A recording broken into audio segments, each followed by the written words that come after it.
back just 2 years and a week ago, we were contemplating the Fix the Fork bond issue. So it was 2 years ago that that bond issue passed. And part of that bond issue and part of the work up to that was sort of all these plans that I had Susan put on the wall today, starting kind of with how the bond was going to work, where we're going to actually allow there to be buildings and where we would seek reimbursement. This was the park plan that we were using as our guide for the river improvements. And then this started really the out-of-town planning process. And if you look at sort of all of these maps and where we started, the thought was, and the forecast that we used in 2013 was that there was going to be a reimbursement that the town would receive over time related to the Pan and Fork. And that portion of the parcel, and that's that top map, it's really everything that was along Two Rivers Road that would be developed. And so as we put together the Fixed Fork bond issue, there was $3 million that was called tax-exempt debt, dedicated to park improvements. $2 million that was taxable and related to the private improvements that could occur on this parcel.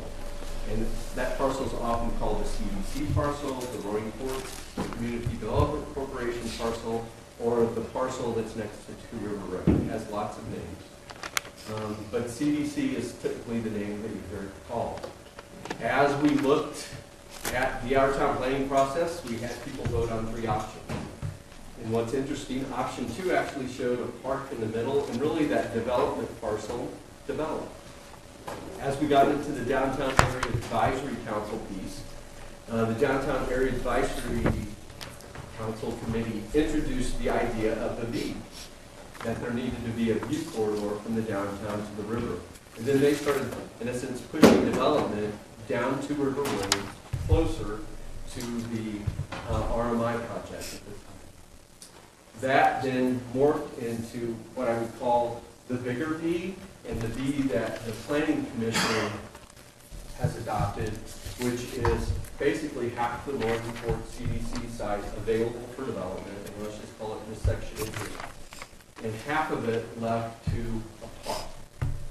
So the original premise that we were using back here, and this is why this sort of becomes important to the discussion tonight, was that there was going to be a parcel that would reimburse the town.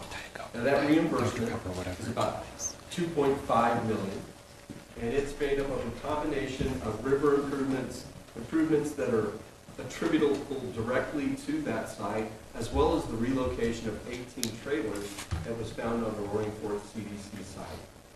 If you remember, back in 2013, we also adopted, in early 2013, a new zoning district, and we had changed the affordable housing guidelines to allow for a relocation to count instead of either a contribution or mitigation housing at that time.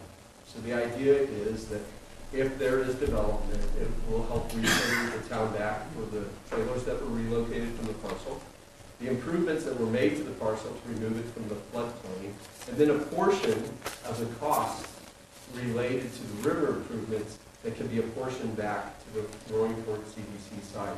The Roaring Fork CDC site is 100,987 square feet. That's 2.317 acres. So the idea in 2013, and then through 2014 until the end, was that there was some level of reimbursement that the town would receive. Jim DeFrancia, when he was negotiating with the CDC, thought he had an entire parcel that would be developed, but that parcel has been cut in half. And one of the issues that we need to address, and one of the things that we talked about in the 5-year financial forecast, and Bruce is going to talk about, is the fact that without that $2.5 million reimbursement, it affects the long-term financing of the general fund, because that's not $2.5 million that's going to come back. It could be, if it's determined that there's a bond issue that we want to put forth to the voters, if it's determined that maybe we waive the park fees, or we figure out a way to purchase or acquire the property. But right now, it puts sort of a hold in our general fund. Thank you. Now, we've recognized that, And so there is a 5-year financial forecast that's in the back. It looks like this. And it will also be on the town's website. There is a handy-dandy shortcut to the whole thing, which is this fund balance bar chart. So if you go to the page that says 5-year financial forecast 2016 to 2010, which is on one side, that is where we set currently if there is a reimbursement back to the town. The orange bar is our current projected ending fund balances. And the red bar is the fund balance requirement that we have under council policy, which is council policy 103. It says we will preserve or reserve 1/3 of our general fund revenues as a fund balance target, meaning that we will try to always carry a reserve of that amount. If you flip it over and you net out that there's no $2.5 million reimbursement, then you see how it affects the orange bar, which is the fund balances, to the point that in 2019 and 2020, there are no fund balances. So the issue becomes not only one of how does this project develop as we go forward, but then how do we, if there is no reimbursement, fix the hole in our general fund budget. All of this can be fixed. It wasn't anticipated that the map would end up looking like this. Had it been, we would have changed some of our scenarios 3 years ago related to the type of and level of reimbursement which the town could receive. So this is the map we're using, and this is the map that Bruce worked off of in coming up, and I believe it's option 3E1 that we use as the basis. We have a whole bunch of sheets that look like this, really tiny print with all kinds of assumptions. We've tried to take into account questions that we received from the public related to potential development options, whether it was events and what could events do and what do they generate in terms of income, to event spaces, and let's say they're 5,000 to 5,500 square feet. Are you saying VITs? Events.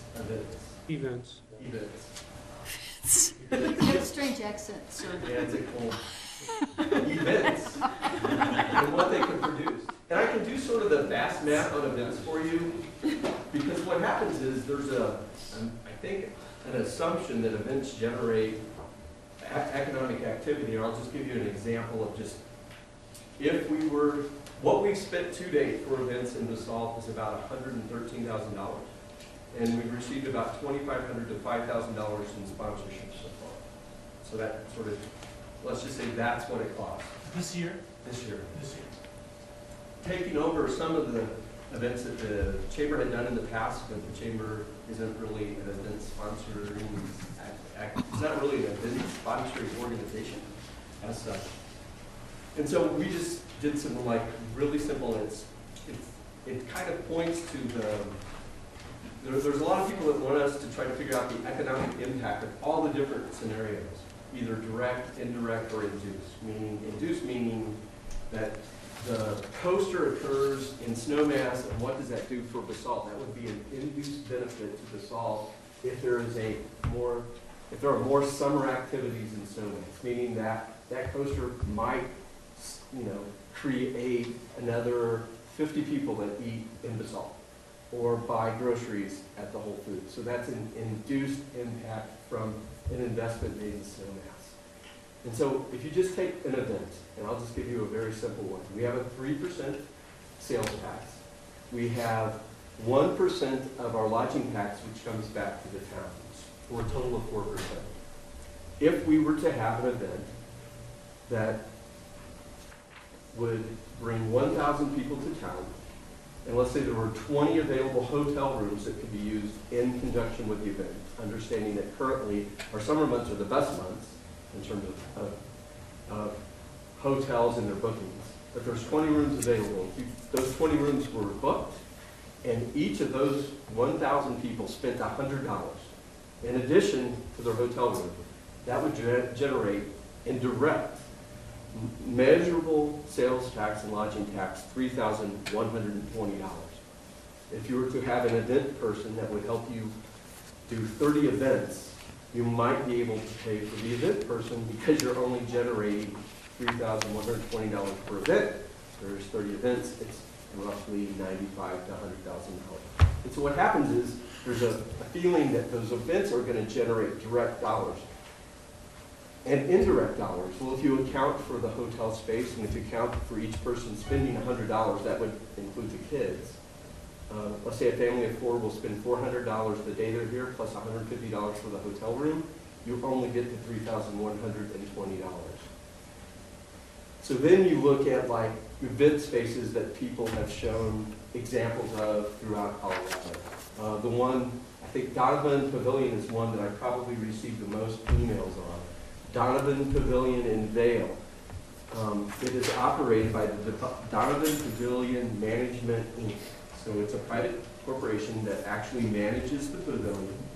The town of Vail just contributes capital for it to be built, and then they contribute capital over time. So in 2015, they contributed $720,000 to Donovan Pavilion to fix issues related to sounds. It was too loud and it affected the neighbors, and to replace HVAC and some wood floors at the event center. If you take the cost of that event space and you put it in today's dollars, it's about a $7 million space that you would create.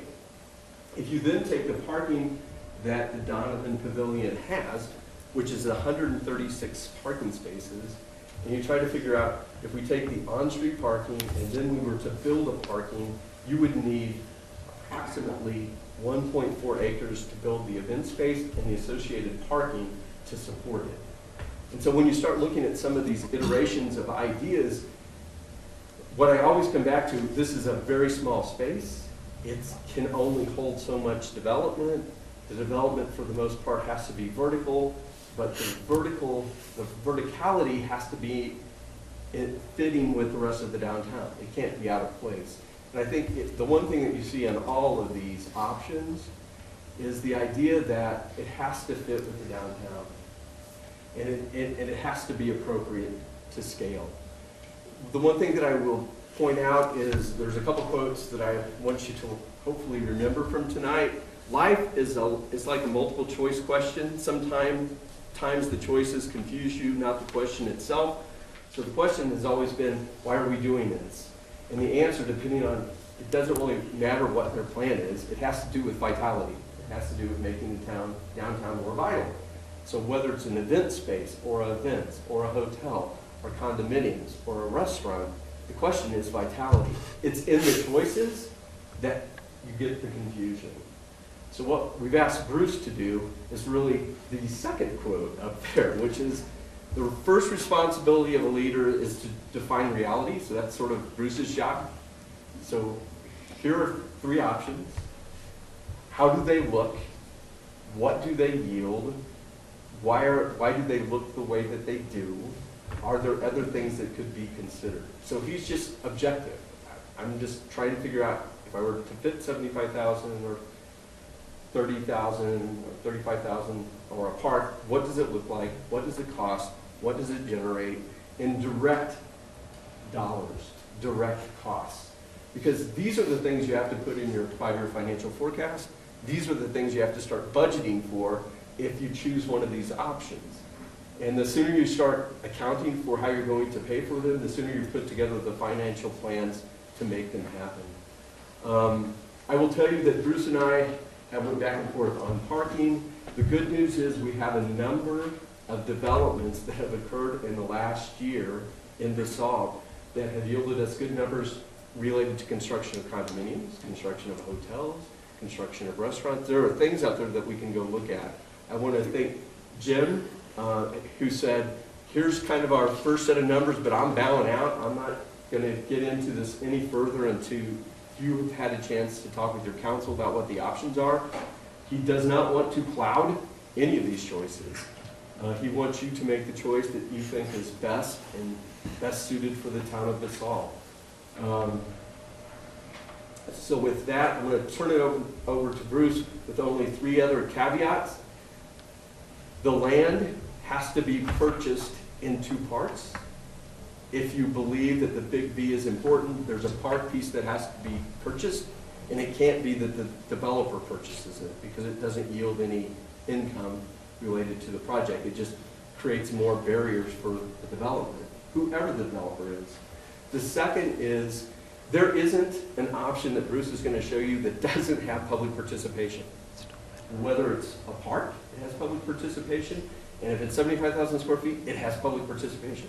There isn't an option where we, the town, don't participate in getting to that development or that type of use. There just isn't.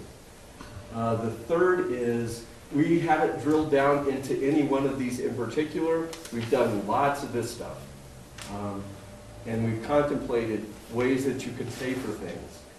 But at the end of the day, it's picking the level of reimbursement that you, the town council, want, and the level of development that you're willing to accept. And it's really just measuring those two things.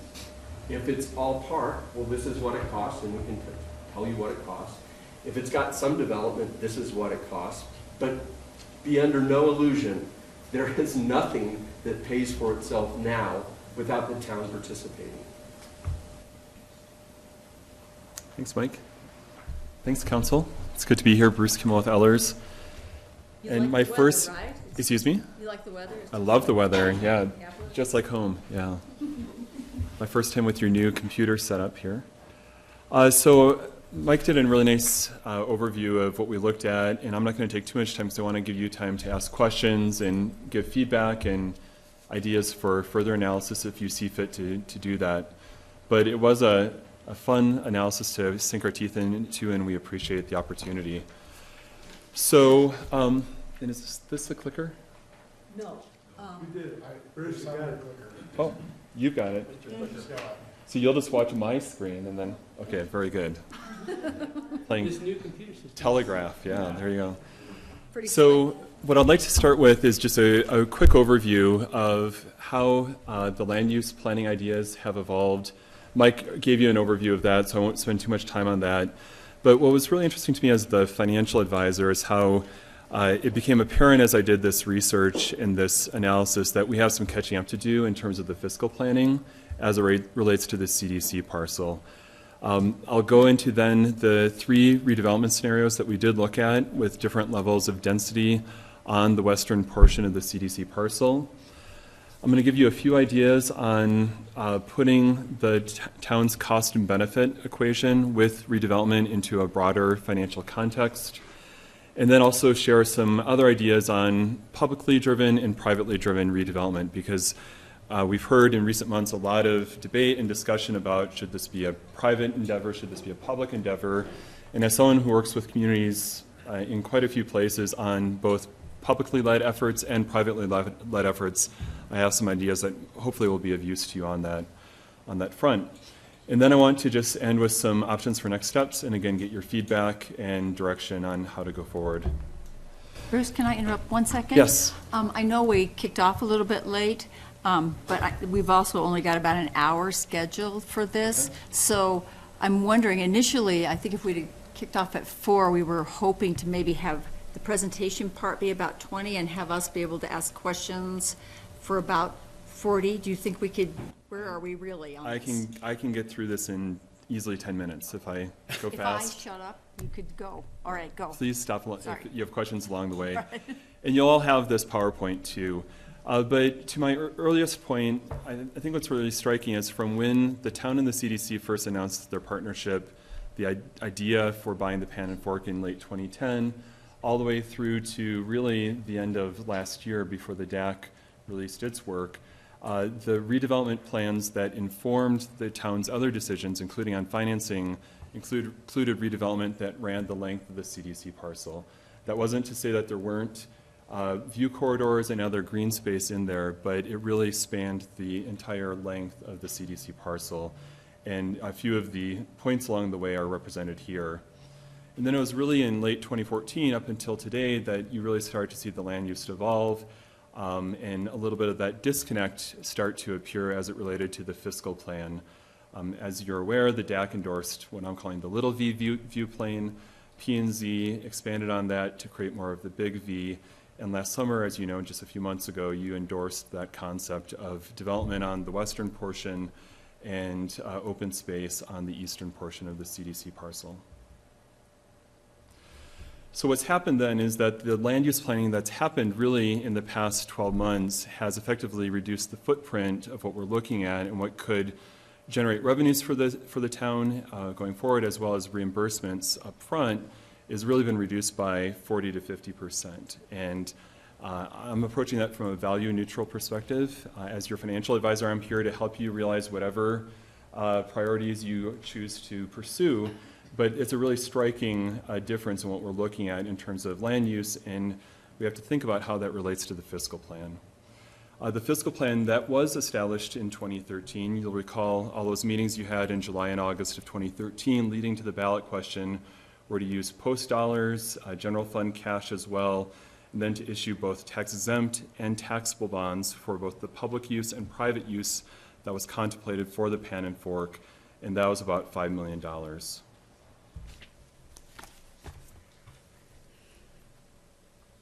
When you looked at repayment of those bonds, the plan was to use post dollars to repay the tax-exempt bonds for the most part. Those were post-eligible expenses. And then for the 2014, the taxable bonds, the repayment plan was to use general property and sales taxes during the near term. And then ideally, once some redevelopment did happen on the CDC parcel, you would use that reimbursement that would be negotiated as part of the redevelopment process to reimburse the town and pay off the bonds early.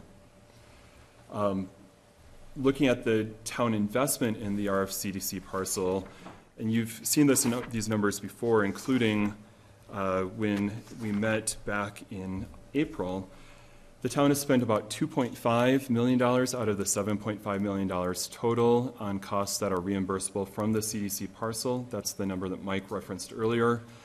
If you look at direct site improvements, improvements made directly to the CDC parcel, it was about $1.25 million. So that's about half of the 2.5.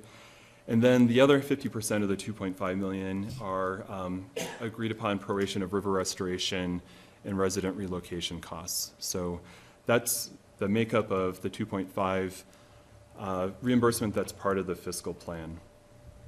2013 fiscal plan. The 2013 fiscal plan, right.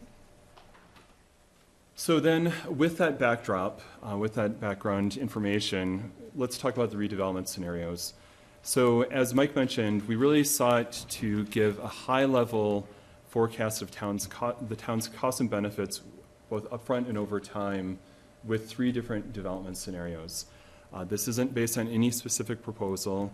We did use a recent Low Enterprises proposal to inform the first scenario, but we made some changes to that. And since you're not in a pre-development agreement with Low or with the CDC, we felt it was appropriate to really expand on the vision from the P&Z land use option 3E1 as opposed to going with a previous proposal. Yes. Say we were or are not in a pre-development You are agreement. not. So Lowe's did not sign that pre-development Correct. agreement that the council passed. Correct. Okay, thank you. It's also not a definitive market-ready analysis, and I think we have some good assumptions in there, but if you wanted to go down this road further and really dig in, we would want to take this to a different level of detail and documenting and footnoting. When you go to do an underwriting of a bond or a bank financing, you have to have sort of market-ready documentation of all your assumptions, and these are more general, but we think they're a good ballpark of what would be realistic for these 3 different scenarios. And also, I just want to reiterate, this is really focusing on town finances. We didn't try to look at spin-off effects or multiplier effects or anything of that nature. So the 3 scenarios that we looked at were a 75,000 square foot condo hotel proposal. The land use massing would be modeled on the P&Z endorsed concept. Again, that's known as option 3E1. We looked then at a 35,000 square foot condominium development. That was originally something that a member of the community had suggested that the town look at. We took it to a different level, looking at some specific development happening in Basalt, and then made some tweaks on that to come up with what we think is a very good proxy for 100% residential development that would take about, or put about 35,000 square feet of building in play there. And then we also looked at a really pure open space, pure community type of use with a 5,000 square foot event center that the town would be responsible for developing. So Mike stole my thunder here a little bit with these next couple of points, but I really want to emphasize that, again, I'm here to share these thoughts with you. I'm not saying that the town is in trouble. I'm not saying that the town has to go one way or the other. These are just, as we see them, developing realities with the type of land use that you are settling on with our town planning process. The first is that really no scenario from 75,000 square feet down to 5,000 square feet is likely to recoup your full 2.5 million of reimbursable costs. As much as I would like to say it would, unless you added much more density on that half of the parcel, I think you'd be hard pressed to find any developer that was willing on a fair market basis to provide you with the full $2.5 million.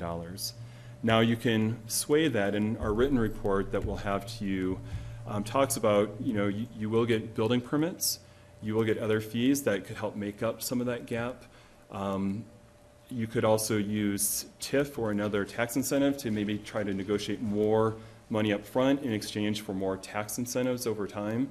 But on a pure basis, as we'll discuss further in a little bit, you're really looking at recouping maybe a little more than half of that up front, or less than that, depending on the lower density scenarios.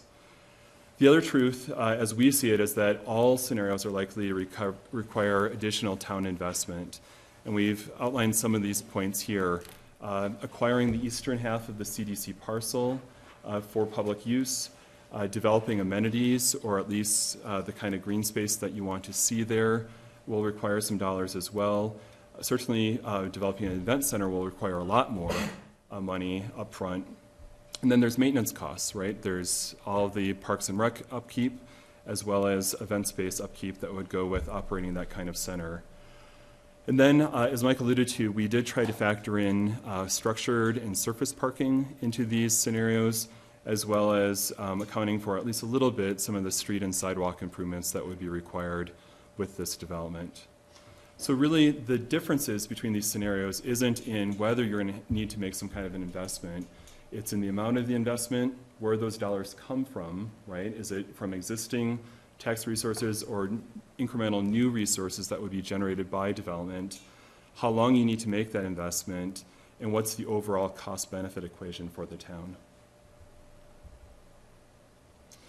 So then looking specifically at the three scenarios, again, starting with the 75,000 square foot condo hotel approach, we assumed that the town would have to make another $2 million investment above and beyond what you invested already in parkland acquisition and development, plus some amount of annual maintenance cost. You would be recouping new property sales and lodging taxes from that proposal.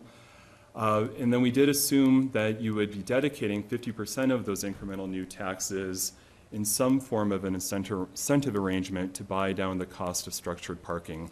That's a swag at this point, but we felt that it was a reasonable proxy just to give you a feel for the fact that this wouldn't be all new taxes coming to the town's coffers.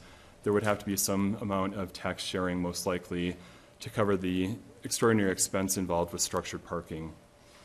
So then when you factor that in, and also the town's previous expenses as it relates to the CDC parcel, and that's the debt on the 2014 bonds and a small amount of the debt on the 2013 bonds, you run an average deficit, if you will, where you're looking at all expenses compared to all revenues of about $114,000 a year for the first 15 years. That's a cumulative deficit of about $2.2 million. Now, as you'll see with all of these, when you look on a year-by-year basis, by the end of 15 years, you're coming into the black on all of these scenarios, but it's a matter of what level of startup investment is the town willing to do, and how do you want to try to mitigate the risk in making those investments? Bruce, quick question. Yes. The parking needed for that type of development is included in the developer costs? Yes. Okay. Yep. Because they're gonna have to, the development will have to create a significant amount of parking for the development. Right, and then we are factoring in using a TIF to buy down that cost. Yep. And I know you probably have questions on lots of the details, and our written materials will give you that information in probably overload detail, but I'm trying to hit some of the high points so you can see the differences between these scenarios. These numbers include that tip you just mentioned? Yes. Yep. So if we weren't paying on that TIF, if the town wasn't having to make a TIF contribution, you would be positive, you would have a much more positive outlook on that first scenario. So that scenario depresses your returns because it's assuming you are transferring those tax revenues to the developer. With scenario 2, this is the private condominium approach. We base that on some development that's happening right now in Basalt we bumped up the taxable values assumed for property tax purposes based on the fact that this would be on the riverfront. But we assumed a little more investment in upfront parkland acquisition and maintenance. Of course, you would have property taxes. You wouldn't have to be making investment of taxes in structured parking. We would assume that the developer would pay for all of their tuck under and surface parking as part of the development costs. But because you really are only looking at property taxes, and because, frankly, the town tax level is so low in terms of your mill rate, you still have a big deficit with this scenario, right? So your average deficit is about $260,000 over the first 15 years, cumulative deficit of just under $5 million. That's factoring in, again, your previous commitments plus what you would do new, and the tax revenues that you would generate, plus development fees and some upfront reimbursement.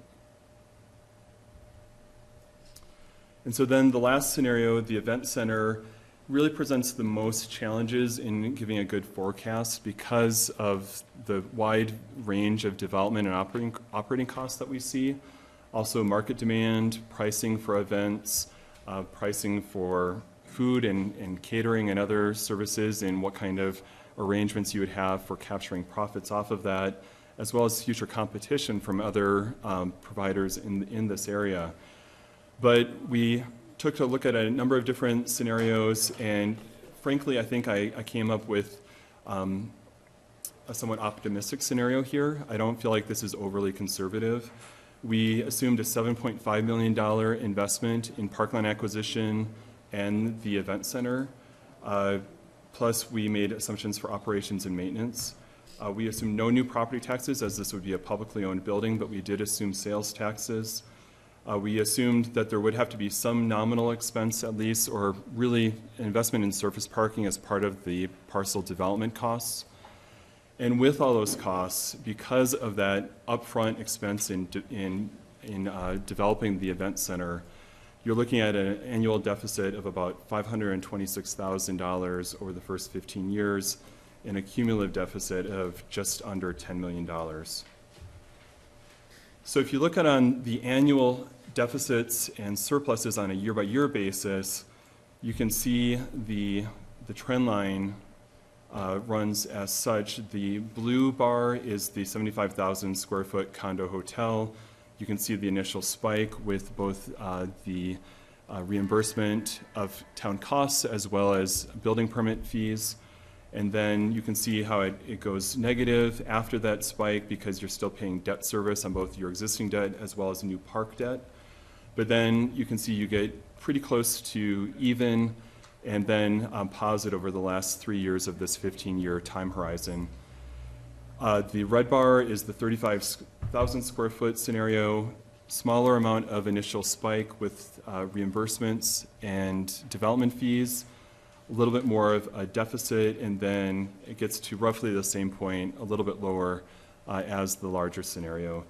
And then you can see with the event center, pretty significant deficits in the initial years as you're paying that cost of debt service And then over time, once that debt service goes off, you actually come out a little bit above the other two in terms of annual returns, but you've accumulated a fair amount of cumulative deficit at that point. So those are some of the dynamics in play as we see them with these different development scenarios. Last couple of slides, Mayor. Broader context. This is something that I really was glad for the timing of this discussion, that it came at the same time as the financial forecast, because you've really got some striking decisions ahead of you as a council, not only about this parcel, but about what else you want to accomplish. And with lower density, any of these three scenarios are lower density than what was originally contemplated. And so you have to revisit, first and foremost, the 2013 fiscal plan for the CDC parcel and figure out how to fund your public space acquisition, the development of that space, and the maintenance of that space. That net cost is going to be less for scenario 1 than it is going to be for scenario 3, but it's going to be a significant expense in any scenario. And then you really have to figure out how to put that new plan into a broader context. And using that new financial forecast as a baseline, I would point out that the financial forecast does not include any new investments in streets, the underpass, affordable housing, daycare, and any other general fund backed priorities that you might have. You have a lot of competing interests in this town. I've sat through a lot of meetings where people have said, we need to work on this, we need to work on that, and they're all really valid requests. I can't say that a trail on Two Rivers Road isn't important, or daycare, or any of the other things that people are saying they want to make this a better community. But that's not in your 5-year plan currently, and those would all be backed with sales taxes and property taxes. You're really lucky that you have post dollars that you can put towards a lot of these things. Post is a wonderful resource, but you can only stretch those post dollars so far. And then, as Rick often says, you have to worry about maintaining those resources as well. So it's a consideration. Also, as Mike alluded to, you're below your general fund balance target. It's by no means a crisis situation, but I think you want to try to figure out how to start building that back up to the 1/3 reserve target. And with less CDC parcel reimbursement, that's just going to make that job of building up the fund balance harder for you as a council. That said, you have options. In addition to looking at development, you can look at taxes and fees. That's certainly an option, and or reprioritizing other parts of the general fund budget.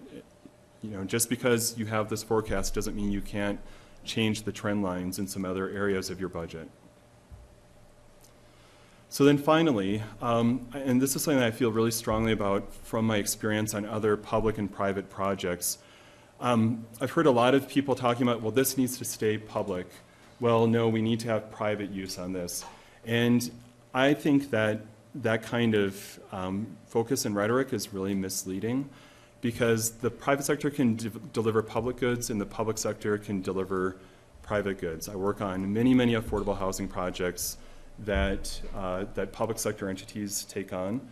And I work on lots of public-private partnerships where public and private entities, are doing park and rec type of activities and other things that you would think would typically be public responsibilities. What I would say is that your focus really should be on what land use is desired and feasible, both to develop upfront and to sustain over time right here in Basalt on this parcel. I think if you focus first and foremost on that question, what is feasible and what do you want, and really with a clear sense of the trade-offs and the benefits, because there's no perfect solution here. You're not going to make everyone happy, and there's, as you know, even with the development scenario, it might have the best looking numbers, but there's probably going to need to be some TIF required, and for some people TIF is really something that they would rather not contemplate. So there's no silver bullet here, but I think if you can look at land use and figure out what you think is sustainable and what you want there, then we can look at which sector has the best capacity to get that project done. Looking at your risk and reward upfront and over time, and also realizing that your priorities and your desire for risk mitigation can be accomplished through land use planning, as well as whatever incentive agreements that you might negotiate. So if you want open space in certain areas, if you want other amenities, if you want, certain things in place with a private sector developer, you can negotiate those into the agreement. The last thing I would say is that I would urge you not to, whatever course of approach you take, know that you need developers. If it's not here, you need them other places. And so I would just encourage the focus to stay on what you want and not, should this be a private use or a public use, because you can get to where you want to go with either approach. And that's all I had, with the exception of a few next steps. I think there might be some room for further deliberation. There's certainly some fiscal factors that you'll probably want to think about, both specific to this site as well as in the broader context of the town's forecast and budget. You can, if you wish, dig into a specific type and ask us and other consultants to go further with that, thinking about how best to get it done and to balance your risk and reward. You can seek to re-engage the CDC and Lowe in discussions if you want to go down a road that you think they would want to pursue. Or if you're prepared to lead the way on an initiative, you can think about how you want to engage with other partners and think about how to ask the CDC and Lowe to step aside. Or you can decide to do nothing and let the CDC figure it out. And I'm not saying that in jest, that is always an option. This is not your responsibility, it's the CDC's parcel. Our one recommendation is to get the financial plan in sync with the land use plan and with your other town dynamics, so that as you think about funding for affordable housing and streets and underpasses, this isn't out of step with all those other very important parts of your budget. So thank you. Thanks, Bruce. Thanks, Bruce. Okay, Herschel was first. The two sizes of the development scenarios you didn't take into account, like which side of Two Rivers Road a development would go. No, we assumed everything would be on some portion of that western part of the CDC parcel. Okay, and so these numbers don't investigate using some land on the other side of Two Rivers Road. Right, and Herschel, I'm glad you mentioned that. The first bullet says deliberate on other parcel land use options with adjacent areas. That is something that we talked about back in April. Right. As a possible third way. And our scope really focused on the western part of the CDC parcel. And then my other question was, if some version of the Visual V actually happens, it mandates moving the city hall and acquiring or renting other property. Has that been looked at all in this context? Not in this context, no. You know, that also would be, I'm assuming, a significant town investment. Yes, although the redevelopment that you could achieve on Lions Park might also offset a fair amount of that investment. I really think that's an exciting opportunity, but for this analysis, we could only introduce so many variables. Thank you. What, you've projected that something will happen in 5 years. Is that a fair statement? Yes, in all of these scenarios, we assumed that construction would occur in 2017, or that, so you would work through the land use and planning and strategy process next year. Something would happen in 2017, whatever it is, and then incremental new taxes for the scenarios that developed taxes would start in 2018. What happens if it doesn't go that way? Sure. Your existing obligations, as Judy would be the first to tell you, you would keep using post dollars and then general tax dollars to pay the debt service on your 2013 and 2014 bonds. And that would affect our other plans for other infrastructure? It could, unless you did something about revenues or expenses. In other words, another bond or look at the budget. Or change a new taxes tax. and expenses, So, yeah. There's a do-nothing scenario that kind of ends up being a cost to the community as well.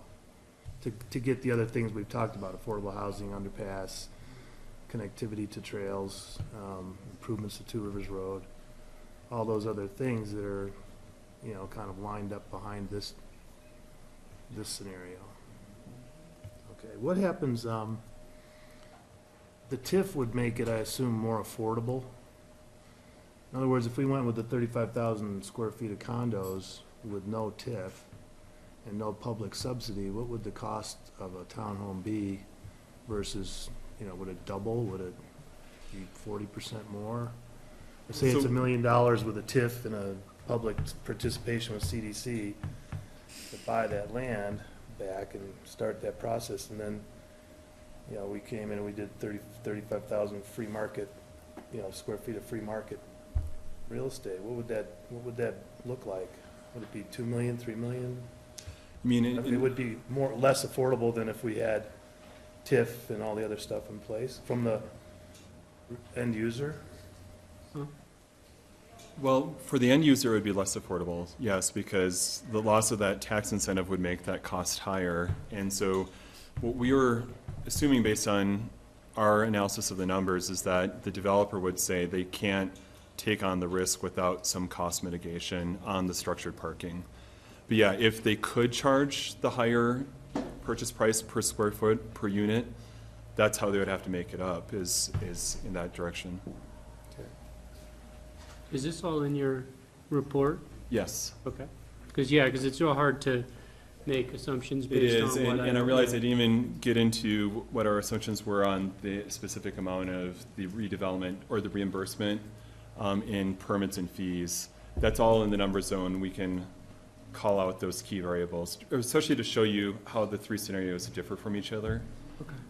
Yeah, because I mean, to me, that's kind of the meat of this whole thing. It makes sense on a upper level for me, but I need some more detail on what you were thinking about parking and the cost back and the permit fees and, because obviously in a 35,000 square foot development, you also have some affordable housing mitigation in there, correct? Or no? Yes, it's there, but it's kind of in brackets, and it's sort of in brackets on the 75,000 as well, Okay. because there's so many different ways that you can meet that affordable housing requirement. And also, when we did the replacement housing ordinance, we allowed the town council to weigh in on giving credit for all the replacement housing. Right. So that's kind of a negotiated number, and that's a place where the council has some flexibility. Because we wrote that in to encourage people to relocate the residents rather than kick them out. But the town relocated the resident, Right. not the developer. So you wouldn't, But- how does the town get credit for what it did? You seek reimbursement from the developer for the Right, amount. so that's the cost I was trying to see, that's included in the, okay, I'll read I'll read the whole thing. Yeah. Yeah, Tom? It's in the 2.5. It would seem to me that on the $2.5 million reimbursement that's up in the air, wouldn't that affect the town's investment I assume under the third option, you're waiving it, since you're, Correct. under the first two options, how does that reimbursement factor? We assume it's cash reimbursement in 2017. All of it, 100%? No. In the first scenario, we assume 1.5 million. I see. In the second scenario, we assume 1 million. That comes back to the town. I see, okay. Rob? Yeah, Bruce? Your scenario two envisioned a 35,000 square foot, you called it condos. Yeah. How married are you to that idea, or how much will these numbers change if it's a hotel, a restaurant, a bar? I'm glad you raised that. I know a lot of people have been interested in the polygon. And we did not expressly factor a polygon in. We think that's kind of on the margins. If you had a more commercial use added into a scenario two, you would have obviously some sales tax that would be generated where we don't have that currently in option two.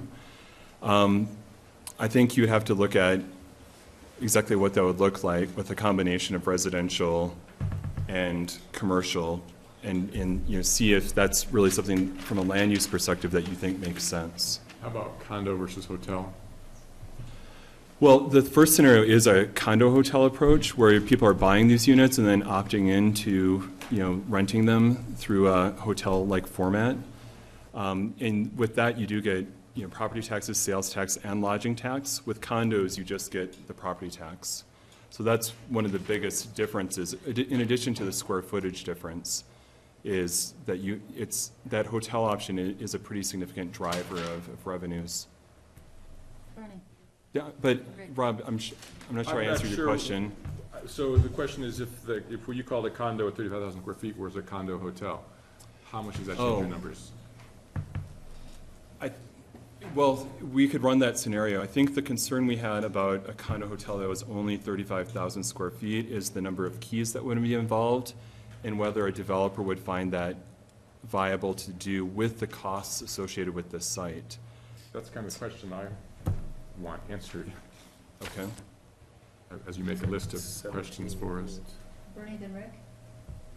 Yeah, going along with what Rob said, other than sheer size giving you a lot more units to rent, I'm not sure I understand the difference between a condo hotel and a condominium project that has an active rental pool. In either case, it's not one ownership renting out small spaces for nightly. It's owners who determine when they're using or not using. Some may be second home owners, some may choose to live there. So I'd like a little more clarification on the, the financial Sure. repercussions of each approach. Okay, we will elaborate on that. Rick, was that the end of your question, Bernie? Yeah. Back to affordability, I just find myself struggling with getting locked into any one of these three. Some believe that increasing real estate values on the adjacent parcels is a good idea. And at the end of the day, I'd be interested in seeing, some sort of a way of calculating what it does to affordability in terms of something that's a little denser, that has affordable housing built into it, that has office space that, the less we have, the more expensive it becomes. And how does that look as far as sustaining downtown, If it continues to, there was a comment today in the paper about Basalt really has cheap rents compared to Up Valley. I'm sure that's the truth.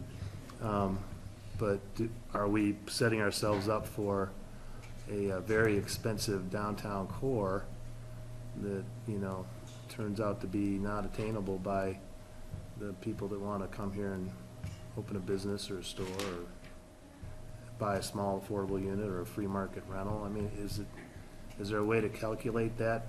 As this happens, this is affordable. As this happens, this becomes less, and there's a scales of, when's the tipping point, where it just becomes impossible? It is, but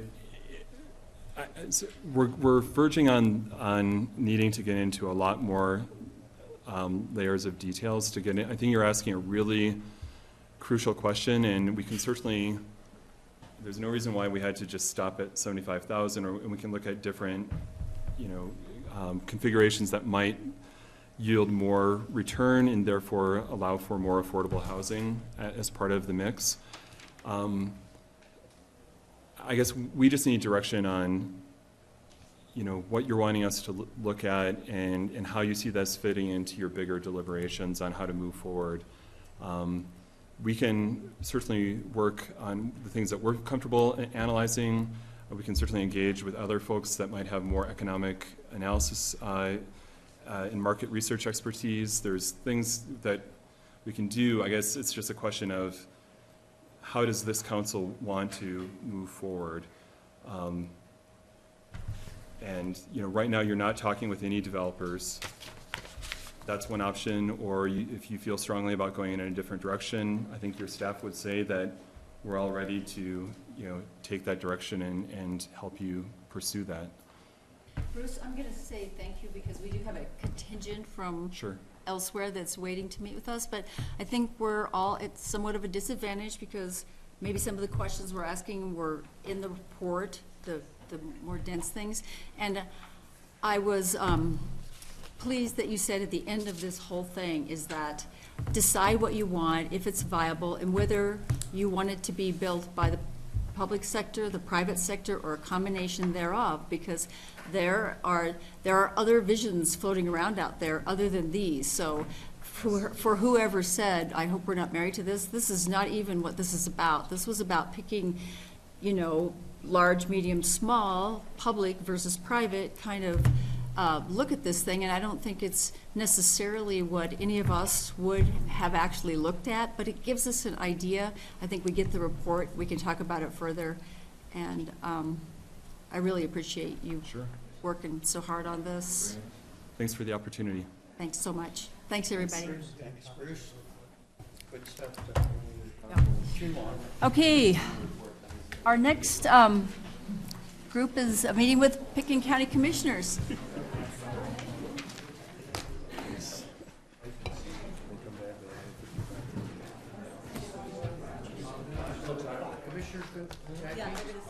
They're gonna sit up here, so staff. Is the food going to be in here? I did that, it'll be up on that piece. Yeah. With the commissioners. Pam, are we going to go in there or bring the food out here to talk to the commissioners? Good answer, you got it. Not the answer I was looking for, but. I wouldn't wanna get in this mess at all. All right. Oh, it's not here? Is that? Oh, okay. So is it for the commissioners?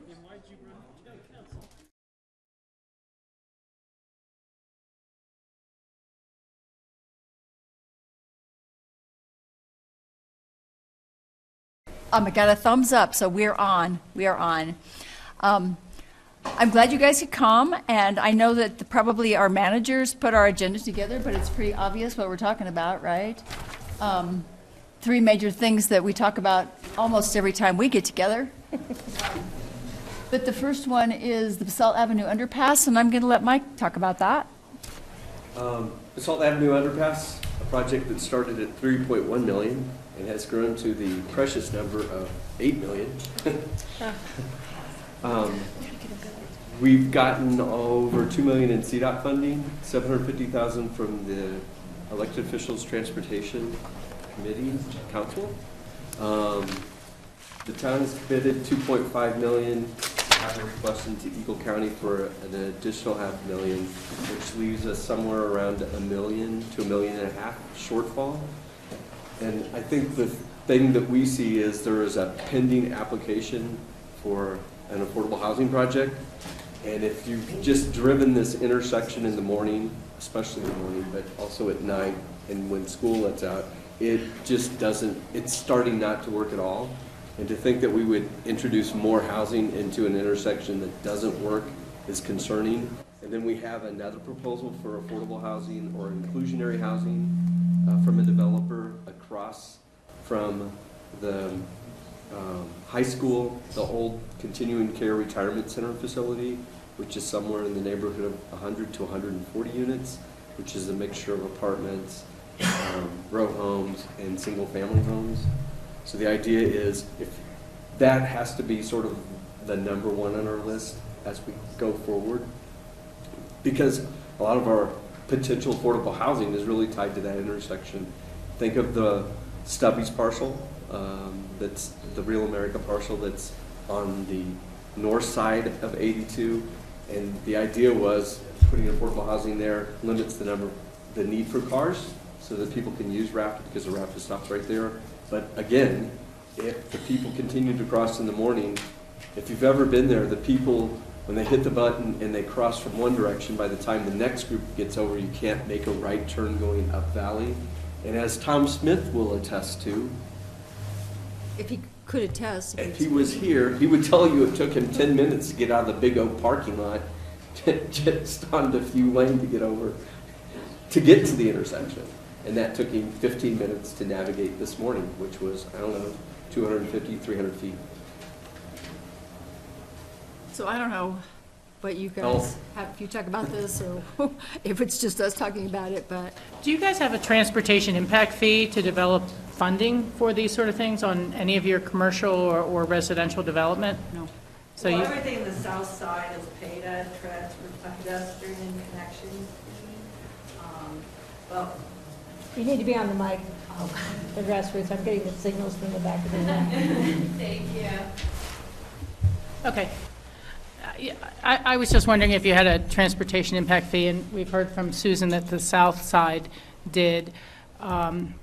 You know, it's always awkward to say, well, the last guy in the gate should pay for 100% of the impacts of those prior, and then, of course, all the impacts are going to accrue both from developments up and down Highway 82 as well as there, you know, in terms of how long you need to stage the lights. So you probably are aware that when the BRT was formed and the RTA was formed, Pitkin County's share of the revenues was dedicated towards making that system work. And so while Snowmass receives a small bit of revenues back for future capital, and Aspen receives a small bit back for future capital, we don't have an accruing pot for future capital out of that program. That was a deal made to make the numbers all work back in 2000 before that vote. And then Mike, on the underpass, you guys have been doing some value engineering. Correct. And so, you know, where do you see the number potentially coming closer to when it goes out to bid? We would hope 7.25 to 7.5, somewhere in there. Okay. But the problem is there's no guarantee. I mean, what we're seeing in terms of escalation in construction costs, there's really no guarantee. And the fear is, as you raise money, you almost encourage your number to be the number that you've raised money for. Because all these are public deliberations. They know how much that you've acquired or accumulated. Yeah, George. Well, the underpass obviously is a huge safety issue, but it's not going to really alleviate the traffic issue. That intersection basically is at failure. And so you're still going to have the traffic issues whether you, if you just keep the status quo, right? Because it's a failed intersection. So that's it sort of goes hand in hand, but it's a separate topic. Well, Mike can explain this better, but one of the major problems is if you're coming from the south side and you want to turn right, you have to wait for all the straighties to go. No, I There's no understand, I right understand. hand. So the intersection's failed. It is. And so, you know, long-term, you may need to think about a roundabout for funding.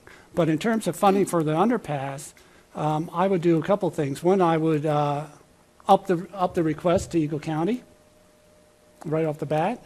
I mean, when you think about City of Aspen, Snowmass Village are participating down here, which we were very, very pleased to get their support through the LTC. That should send a signal to Eagle County.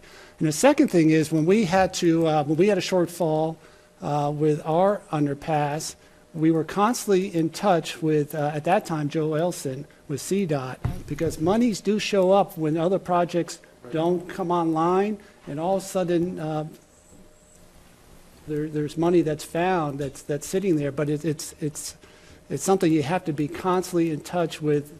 Right. The contact is CDOT. Yeah. So and it may even be that we may be able to find some additional funding through the TPR with some money that's not being used, and we could lobby for that. So there's opportunities, but I think the main point is to try to get a hard number too. Right, we just about have to get a hard number somewhere along the way. I guess our biggest concern, because we talked about this the other night, is the fact that here we are with a BRT station right at town, and we can't really encourage transit-oriented development because we can't send more people walking across that highway. It just doesn't make any sense at all. So we really need to sit on this until we get this figured out, and hopefully these numbers stop going up. So are you thinking about a moratorium on growth that would impact that highway? We didn't really say the M word, no. Okay.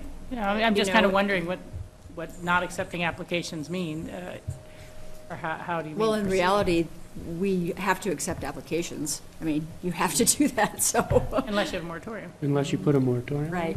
Well, and then one of the other things is, you know, it's been in the papers, and one of the big connectivity things is also, this is a huge connectivity between one side of the trail system to the other side of the trail system. So, you know, Howie would kill me for bringing this up, but he mentioned about, you know, is this an ask for an open space and trails type of contribution because of the connection? You know, it is a huge trail connection. I mean, we send people across from, if you want to go the Basalto Snowmass to the Rio Grande at the high school, you've got to cross that highway. So, I mean, that's just, it's one of those things when you start looking at trying to find every way possible to fund it, you know, you gotta look at what this truly connects. Because I use it a decent amount when I'm using the bus. And, you know, I have stopped running across the street, but, you know, at the wrong time. But you sit there and you watch this lovely BRT coming, and it's supposed to be fast, fun, and frequent. And, you know, when you get there and you watch a bus go by, it's not so much fun. It's not very frequent because all of a sudden I have to wait another 15 minutes. And, you know, then the fast goes out. It's easier for me to drive. I mean, I can almost get to Public Works by the time that happens. So, you know, to me, it's just like trying to help find a way to fund this would be huge. And I think it would be a huge safety thing. And, you know, that's why I think it's being brought up, is not asking you, please fund it for us, but just to be as creative and help us be as creative as possible to fund it. Rachel? Yeah, and I certainly didn't mean to diminish that. I was just trying to say we don't really have that sort of capacity. We had to kind of beg Aspen and Snowmass just to fund the underpass under the airport, and how connected is that to the town and their guests and everything there. You know, we're all struggling like this because our own state Department of Transportation doesn't have the money it should have for making safe highways or adequate highways. And we've raised that as an issue with Colorado Counties, Inc. this year to ask them to do a referred measure in 2016 for 10 cents a gallon gasoline tax increase. And that got kind of talked down to having a transportation summit during the winter conference and seeing where it goes from there, because as I'm sure you're all aware, the Front Range really wants to do a 1% sales tax. They'd like a statewide 1% sales tax, which is really very difficult for resort communities.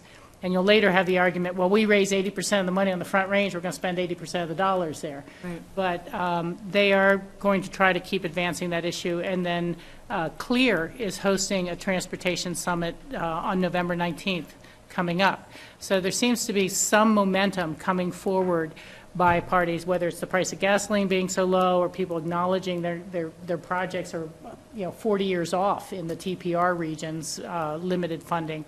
And through CCI, it is, of course, just rumor mill at this point, but they have said that some of the large organizations like Move Colorado have said that they are going to work for their legislators to put a ballot question forward in 2016 for a gasoline tax increase. And I think that one of the real keys here to watch is last year at the very, very end of the session, a bill came forward to create a reissuance of the trans bonds, the transportation revenue anticipation notes that we haven't paid off yet from 20 years ago. They want to reissue those in 2018 with no new revenue source, and what they pulled up to use as the project list was going to be what the TPRs have been planning with extremely limited funds and limited things. So the only thing on the Highway 82 corridor from Glenwood up last year proposed to be funded by the next $3 billion bond was $1.5 million for the Basalt underpass. And so it was just like, wait a second, our TPR needs a lot more than that, and so does Highway 82. 2/3 or more, $2 billion of the $3 billion, we're going to be spent essentially on I-25 and in Weld County. So, if we don't pay attention to small rural areas, we are really going to be left out of the scene when they do fix it at CDOT. Herschel? Yeah, George, we know that that the underpass isn't going to solve the traffic at that intersection. We've talked about, yes, there's a better solution, there's a better actually connector to South Side, but in order to get that even going, now we're talking 5 to 10 years out. And so what's then, as far as I'm concerned, lend some credibility to this underpass is that the safety issue can't wait that long. Yeah. I mean, I like this other intersection idea. I've been nagging everybody about it, but it's out there too far for the danger that's on that highway. It's really true. Yes, sir. If that intersection needs to be totally rebuilt, and if we put the pedestrian underpass in, that could preclude some of the solutions of making the car part wider for turning lanes or putting in a roundabout or that sort of a thing. So it's almost like, should we take one step back and make sure that the pedestrian underpass as it's designed there is exactly what we need, or is that going to change the whole car scenario in the future in some unintended direction? Patty?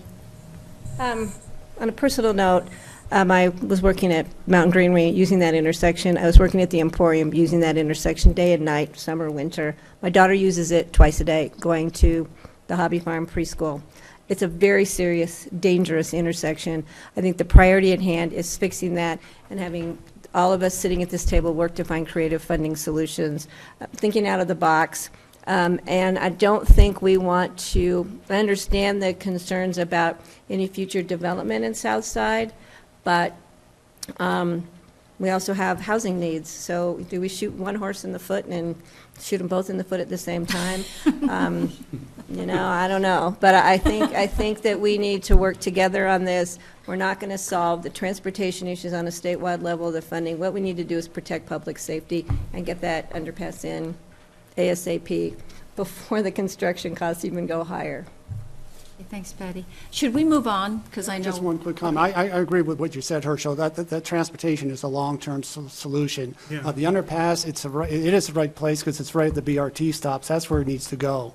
And I think once you get a hard number, I think maybe we need to invite another partner in with this conversation. That's Eagle County. And we'll help you. Agree entirely. We can do that. Okay, Whitewater Park and River Rec Plan. John. Okay, Yeah, John. and I will quickly turn this over. We have representatives here from our Healthy Rivers and Streams program. But I know this has been an ongoing discussion, and we thought it would be good for us to have just an opportunity to all sit down together and talk about how this is moving forward and how we'd like it to move forward. So, with that, Laura? You want to speak? Sure. I think you just need to be at a mic. Okay. Here, why don't we switch places? So Laura Maker with the Pitkin County Attorney's Office. This is a project that Pitkin County's been working on for the better part of a decade. After the early 2000s, the drought situation that was going on, Pitkin County looked at basically the area above the frying pan, which was more or less all dried up, not how everybody wants to see it, and was looking at ways that we can re-water that stretch and really keep our rivers and streams healthy. And so one of the approaches that the county took was to obtain a legal water right for a recreational in-channel diversion. The idea being that you can call water to that area and hopefully re-water that stretch to some extent before the frying pan is coming in. So while we've been working on this for the better part of a decade, we're finally coming to, the physical structures that are needed to effectuate the water right. And so I've got Jason Carey here from River Restoration, who's been a contractor for the county working on this project since more or less the beginning, who can give you a sense of the history and what's really going on there. We really do think that this has the potential to be, the river entrance Whitewater Park to Basalt, and that's really exciting. Okay, I don't want to stop you from further presentation, but I think most of us got a grand presentation. We walked the area. We know kind of pretty sincerely what is going on and why.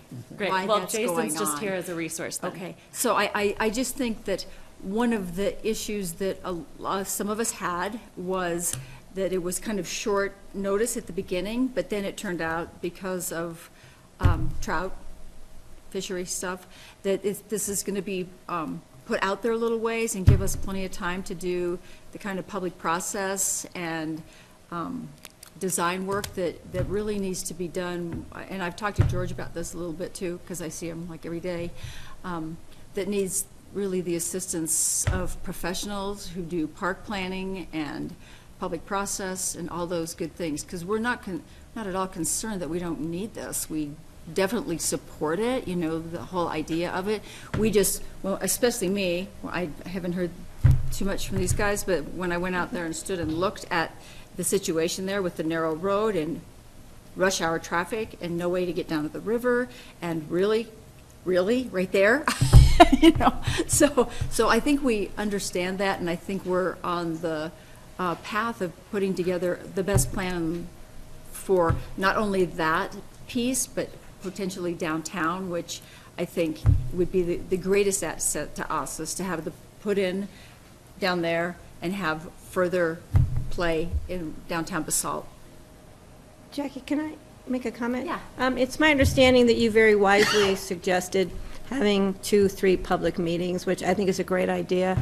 And in talking with Gary, because I see him almost every day, I threw out an idea of actually hiring a consultant, somebody who can come in and organize the public process for us. I also so I think that's something we definitely need to look at. And as far as, I'm just going to cut right to the chase, as far as funding, getting back to the dollars again, because I think this is a huge economic driver for Basalt, which I think is incredible. I think we need to be talking to somebody with Northwest Colorado Council of Governments about economic development funding. There might be some opportunities out there on a national level that we can hook into for some economic development dollars. Are you still at COG? Yes, I'm still at COG. Oh, how convenient. And I was at the meeting. I'm going to drag you to the next one, even if it's by phone. But I'll get you in touch. I'm actually vice chair of the Economic Development District Board. So I have that kind of inside loop. And so hopefully we can look at some, I don't know if they'll fund underpasses, but they may help us fund the river park. I'm trying to be creative here. Yeah, George. So when I came before you for the first reading of this kayak park, I gave a commitment based on the BLCC that we wanted to participate and partner with you in terms of this public process and whatever that takes. And I think that's, and so we're here tonight to discuss how you might want to see that public process go forward, the timing of it. We now have the luxury of some time, since we're not going to be doing any in-stream work this coming fall. But as part of that public process, what I would suggest is also take sort of a broader view. So not look specifically just at our RISIT and this in-stream structure, but see how that ties in with your river park plan. Because this, as Patty says, this could just be sort of the entry point, but from here, the potential is for the recreationalists to then go down into really much the center of downtown Basalt. And that's really where I think you'd see the most activity, the most people who want to view, enjoy it, and then they're right in downtown in terms of an economic driver. So I would sort of expand this in terms of looking at a larger picture, knowing that perhaps the RISIT may be the first step of that process. And then you've got funding opportunities, partnerships, you have GOCO grants, and things like that. Gary? So, you know, I appreciate the BOCC on this one coming to the table to try to help us, you know, kind of go further than these two features, because, you know, the public process on the two features has not been really, you know, that visible to most of the people who live in Basalt. And, you know, it's a difficult one because we all support it. We really we love the fact that we can get more water. I mean, I've seen these. I truly believe we can enhance fish habitat. This could be a great recreational resource. It's just trying to make it mesh with our river master plan. I mean, we have a river master plan. You know, I think, you know, talking to Susan, it's time for an update of that river master plan to include, you know, we've completed some things in the river master plan, but to include Pan and Fork, and to include potentially what can be done in other stretches. I mean, Jason can tell you if any place could actually support more features or not, but I do really think that we should work together in that formation of a public process to really kind of figure out the interim plan to kind of work for this, to make sure that this, whatever gets put in, works for the town, works for traffic and everything else. But I think we need to also elevate it to look at the entire stretch through here and really update that river master plan to make it work. And having Picken County partner in a lot of that makes sense because the county actually, bookends the town with open space lands that protect the river. And so I think it would be great. And then, also bringing Eagle County into that discussion would be huge. So, my suggestion would be that, we start this public process and 2 phases of the public process. One would be, what do we do in the interim to help make this a reality and make it work as best as possible, then take the next step of updating the river master plan to see what else can be done and what else needs to be done for not only flood mitigation or flood risk or anything else, but, what has changed since we've done the last update. Yeah, and I think we just about need some kind of public process and a little bit of a design before we could tap into the economic development money that you're talking about. If you just think, if you go to people and ask for money and say, I got kind of an idea. Yeah, I think we can find out the details through working with Rachel Lenny at Northwest Cog and see what paper, plans we have to have on the shelf before we move forward. She's a great resource for that. Rachel. Thank you. I agree with everything that's been said. And I guess sometimes we all talk about the same thing, slightly different terms. So I see working towards a larger plan that fits with your master plan and your interests and the connectivity up in the river, and then also looking at it as nodes within that plan that some may advance faster than others. We will have the expiration of the permit on the back of our minds with the Army Corps, and so wanting to do as much as we can, but also not lose that and have to go through that process again. We were lucky to get an extension because of the fish. I don't know that they would do that again.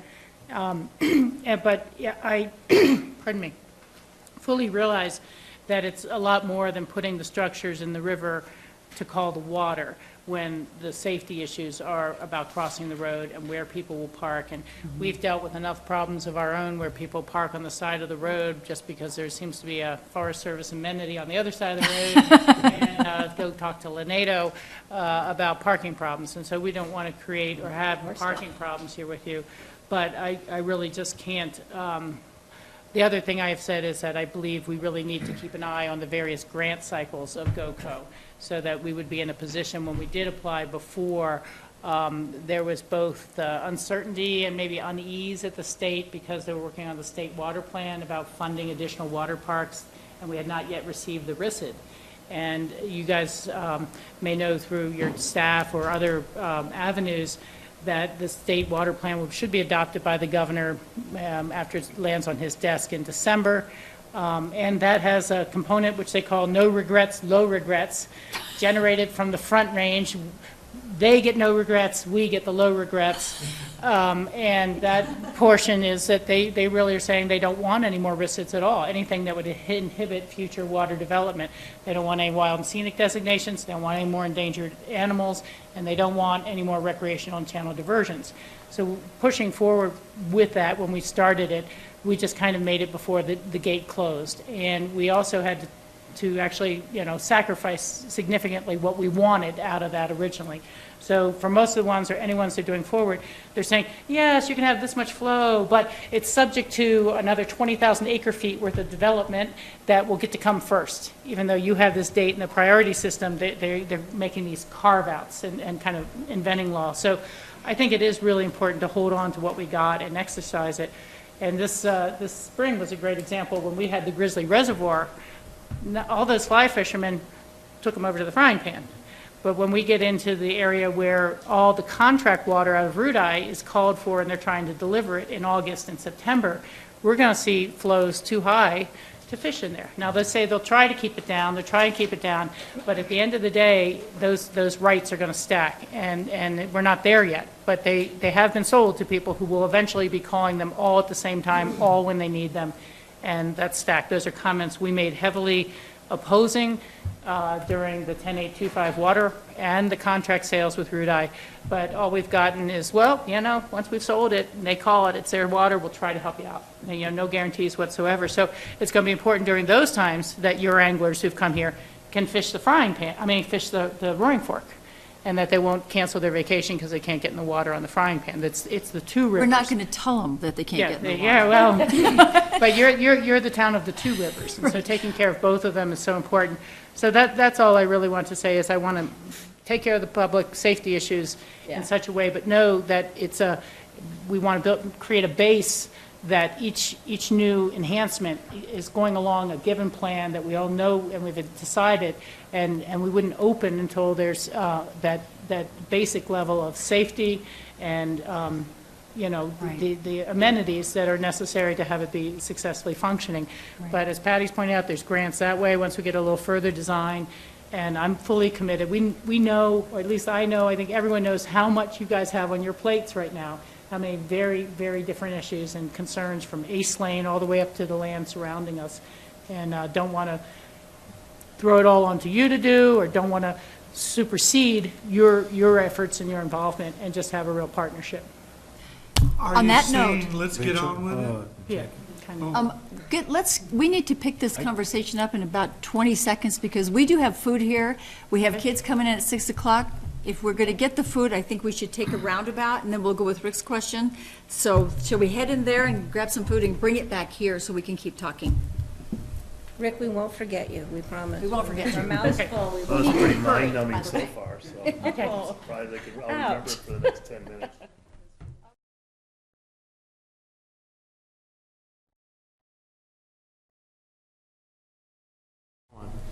In the meantime, since I was adopted in 2002, we've purchased a lot of property, we've developed the riverfront, we've stabilized the banks, we've created parks, we have boat ramps, we have this fly fishing industry, and there's some discussion between fly fishing and kayakers as to exactly who is the economic driver. I mean, fly fishing's a lot more expensive than going boating, I think. But my suggestion would be that we don't go back and revisit the whole thing, but we pick a place now where we're starting from, and we get your open space guys, and we get our open space group, and we sit down and we look at the river corridor, and we inventory what's left to do. Really, from the Midland Bridge up, there's opportunity. From the Midland Bridge down, we've pretty much done the river improvements that were planned to be done. And there are boat ramps, there are rock veins, there are eddies, there are all these things that have been constructed. There's a handicap access, I think, off Midland to get in there with a boat where you can get into the river on the library side. I think those rock veins are designed to give places for people to pull over and keep on going down. Jason's looking at me a little quizzically, like maybe they're not, but they weren't there before. We have the section, and frankly, not that many people kayak. We did a big dredging project for the Midland Bridge years ago that was allowed, kind of got a wave going there for a little while, probably filled in by now. But I think that, taking these master plans and revisiting them and updating them and all that stuff takes more time than it should, given that we've got land exchanges over on the Stubby side where we accommodated the belt width of the river and reconfigured lots in that subdivision. We don't need to go back to square one and do that. And I think that the place it should start with a facilitated conversation would be with Pickens County Open Space and Post here in Basalt, our Parks Open Space and Trails guys. And let them, look at it and bring in a couple of people that are experts, either facilitators or river people like Jason, and see what we can come up with. Because we're very limited now, I think, because we've done so many improvements and we have land that is still in private ownership. The biggest piece of this that I think should be looked at is the Roaring Fork Mobile Home Park. It's still in Pickens County. And I think part of it is an Eagle. But that, if you looked at the map, and it's right there, just below above the Midland, where are there, yeah. It's across the river there, right, Denise? That's Ritchie right there. So where's, anyway, that's an area that is gonna have a significant undevelopable area, whatever time frame it takes to happen. And those mobile homes will be relocated, much like it was over here at the Pan Fork. It's almost a mirror image of what goes on the other side of the river over there. And that's in your county. That's not part of Basalt. And, you know, that could be annexed, it could be joint partnership effort between us, but that's the next area that's gonna see a lot of river improvements. That dike will have to go. As far as I know, it's not FEMA approved. So, you know, that's what I would suggest we do. Keep it out of our hands for a while, because we are busy. We'll let these volunteers, you know, spend some time looking at it. Okay, I think we need to close the conversation on that one unless someone has a burning desire. I just have a quick, Yeah. I think we should also add in there the Healthy Rivers and Streams folks. Sure. Bring them into that pool of volunteers, because they've taken a great interest in this, and I think that's important. Thanks, Jackie. And before we launch into, yes, sir. Yeah, Rick, you said open space and trails, but I think it's actually been our Healthy Rivers and Streams Board that's been working on this project, not the open space and trails. No, but I think there needs to be some conversation between our. They could both for Yeah. sure. Because We're they, getting- pointing to Gary, that whole staff is really good at, you know, thinking big and looking at the big picture and trying Well, and to I solve think problems. that's why I'm bringing it up, because this would be a good starting point, because we have development on the south side that could occur that's adjacent to the Rio Grande Trail, that trail connections, all those things with the RAFTA corridor plan. You know, we need to have your voice in there. You own 28 acres on the other side of that right of way with us, where the community gardens are. They've mentioned they want to have maintenance facilities, snowcat, vehicle storage and things like that over there. So there is an opportunity here to create that comprehensive plan. I'd like to George, see did you it have go one? forward. Well, just to finish up, it sounds like, why don't we have our guys talk to your guys, and let's set up a public process forum. Could you have your people call our people? Is that how it goes? Thanks, guys. Before we launch into affordable housing and daycare for 10 minutes, I mistakenly did not give John Peacock the floor at the beginning of this meeting, and now I'm behind. Well, The I can ace. wait till the beginning of the next meeting. And do Is it, it has to be at the beginning of a meeting? it. It does not have to be at the beginning Oh, of the meeting. I'm sorry, John. No, that's okay. And I actually just assumed we were going to go at 6 o'clock after you called literally the next meeting to order. I have a fun task, a little bit of a celebration for Basalt. And I'm sitting both as the Pickens County manager, but as a representative of the International City Managers Association. And I do not know if the council is aware, but I'm quite sure the public is not, that at their last international conference held in September, Basalt was recognized with a Program Excellence Award for community sustainability. And these are not given out lightly. There are very few communities internationally that win these. This award is in recognition of Basalt's implementation of a microturbine project. And the program really originated in 2009 with a discussion with Basalt's Green Team, which is not just internal candidates. I understand it involves community members. It expanded to include Holy Cross, to include Basalt's water utilities, and really a unique partnership formed that resulted in the microturbine project going online. And since it's gone online, the plan has produced roughly 150,000 kilowatts annually, which is enough electricity to power 15 to 20 homes and reduce the carbon footprint or emissions by nearly 250,000 pounds a year. But what was really recognized for this project is it really hit on the 3 Ps of sustainability. It hit on planet, of course, as I just said, reducing your carbon footprint, but it really also took into account people and prosperity by developing the leadership capacity among various groups to solve what is an international problem at a local level. So, Ms. Mayor, if I may come up, I will present you with this program. Madam Mayor.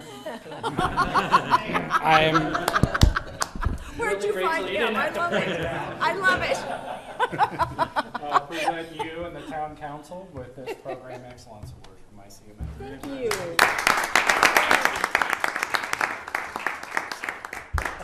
Thank you, John. Madam Mayor, congratulations. Can I call you Mr. Manager? No, this is a big surprise to me. I don't think was anybody aware that we were up for Is this on the this? frying pan right up here? It's not on the frying pan, it's on Water treatment plant. To the water treatment. Lexington. Yeah, it's off of the spring water that feeds As it drops down your there. plant. You have a good amount of head that drops about 500 feet from the origination down. But really, this is a recognition of your leadership as a council and a recognition of your staff's work in putting this together. So Excellent. congratulations. Thank you. Yay for us. Yes, sir. A little historical perspective. There used to be, the Luxingers had a little hydroelectric plant on the spring water coming down into Lake Christine, and they would charge people's batteries for them, because the people in Basalt, that was the first electricity they had, was like charging batteries, and then they could run, I don't know what they would run, their laptop. yeah, their laptops, they would charge their electric cars and all that kind of stuff. So this is using that same water, but higher up on the hill to generate electricity. That Basalt Springs pipeline was made out of printing those printer lead sheets off the Aspen tintype, Aspen times tintype. Oh, really? Well, 3 foot long, rolled up, bolted together, and get on the hill. That's the Good can-do water. attitude. Well, if there are 5 minutes of affordable housing and daycare that Mike wants to toss out there for us to chew on, I mean, I think you talked about it. I mean, honestly, the talk of trying to make sure that, you know, the transportation and well, you were talking about the daycare that's over on South Side. There's potentially more daycare included in the South Side development areas and, you know, the affordable housing over there. That all comes together. And one of the things that we talked about back when we had the joint meeting with Eagle County was to start potentially looking at Healthy Communities Fund and finding ways the Mid-Valley can do what, you know, the city of Aspen has been able to do, is to find ways to fund affordable housing and daycare, not just through trying to exact from developers or, you know, dealing with, if you saw the general fund budget or anything like that, but trying to find a funding mechanism to make this happen. Kids First happened, affordable housing in Aspen happens, and it happens through tax dollars, so. Patty. Funding mechanism, big effort coming up in the next couple of years, short-term couple of years, to reform Tabor. And one of the things I've been trying to throw in there is to bring back the voters' right to vote on a real estate transfer tax. It makes sense, it works for the city. That was one thing that Tabor took away the right of voters to do under their taxpayer bill of rights. And that's something I'm trying to throw in the mix with the organizations that are looking at reforming Tabor. That would be great. Just a thought. I know. So, yeah, so we'll just be looking for support on, you know, that measure, so how big it becomes and where the boundary looks at it. Obviously, we're gonna have to work with you Yep. guys. Well, we'll keep you in that loop. Rick? On an implementation note, a group of guys got together and have facilitated Miss Mayor's sewer line. So in about another week or two, she'll be able to put another 18 kids in that I daycare. know, it's so cool. Town of Basalt issued the right-of-way permits. Susan Pearson up at Pickens County reviewed, but she's still kind of asking questions about revegetation, you know, stormwater, which is all taken care of, but Well, to be fully disclosed, my daughter is the lead teacher at Miss Mayor's Hobby Farm. And it it's a is an great spot. amazing preschool. It's an amazing. preschool. So Gould, us, Adam Roy, Roaring Fork Engineering, Kelly Gessley at the plant, our Boyd here at Public Works, Susan, Yay. her husband who's out there raking topsoil. You know, it'd be great. It's So great.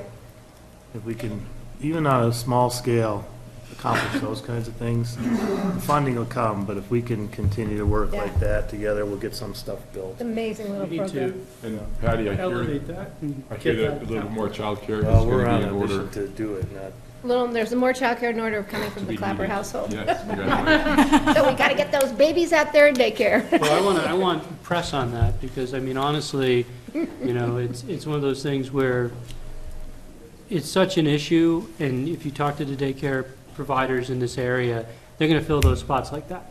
Oh, yeah. And so, you know, that it's such an issue, and what Rick is dealing with on the, you know, trying to, with the business community and everything else, this is an issue that needs to be in the papers more often. I'm surprised it isn't already. Ms. Mayor had a waiting list without doing any marketing or anything.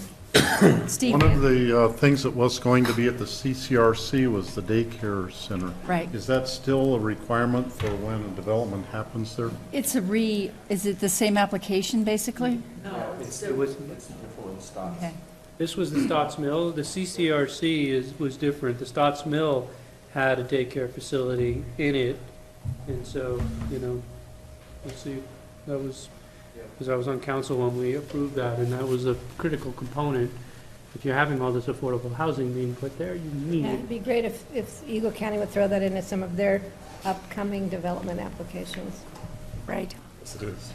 Yeah, we are going to have to call our meeting to order in about 20 seconds here, but in the meantime, can you guys stay and help us give awards to the kids? I think you've done this before. We've stayed and clapped. I think you guys should give the awards. Hey, what the hell? No, Guest you guys giving have is given. fine with me. We don't own this. We don't own these kids. I'm a child, I'll give awards.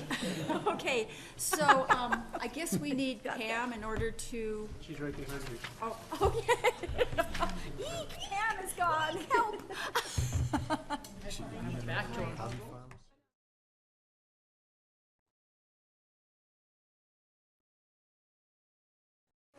Please. Here.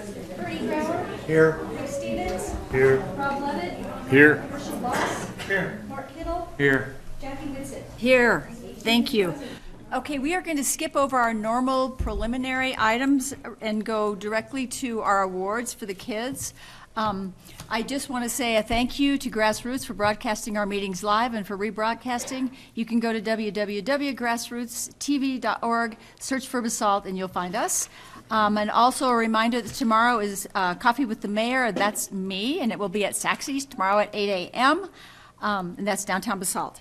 So, we have had guests here in a meeting with us tonight, the Pitkin County Commissioners, and for the younger ones who may not know who that is, Pitkin County has Aspen in it. Do you know where Pitkin County is? Who knows where Pitkin County is? All right. Anyway, the biggest honor that we ever get up here is to give out awards to the Citizens of the Month, and we have bestowed that honor on some of our county commissioners to help us along the way. So I'm going to ask Bernie to maybe do the first award presentation. Oh, yeah, let me run this by really quick. The award this month is based on the 6 pillars of character, and this month in October, it's trustworthiness. Thank you for this reminder. And that involves being honest, don't deceit, cheat, or steal, be reliable, do what you say you're going to do, have the courage to do the right thing. That's a hard one, right? Build a good reputation, be loyal, stand by your family and friends, right? So here goes with the awards. Is Will Rivera here? Could you come down front, please?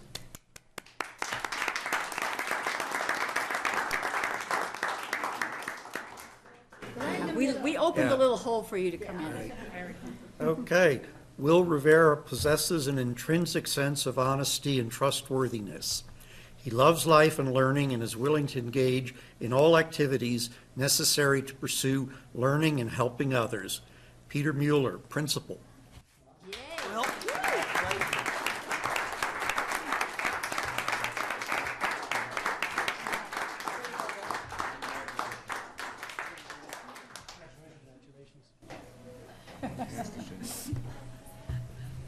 That's a lot of trouble. Okay, who has the next one? Oh, me? Okay. Great. Well, this is really special. We thought we were just coming for a meeting on boring things instead of getting to honor these great community members. Will Tyler Meehan come forward? Yay, Tyler.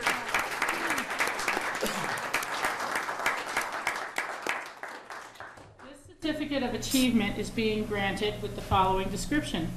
Tyler Meehan is a wonderful example of trustworthiness. He is always honest with his actions and is trusted by his teachers and his peers. He is reliable, and his teacher is always able to trust him with tasks to make sure they get done. He stands up for his friends and peers when needed and has a strong reputation among the staff members of the Basalt Elementary School of having strong character and being a great role model for the younger students. Tyler can always be seen doing the right thing. Woo!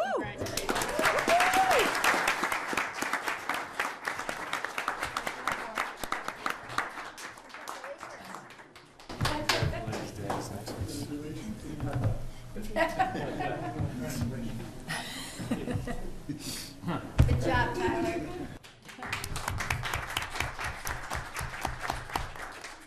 Who's got another one? George.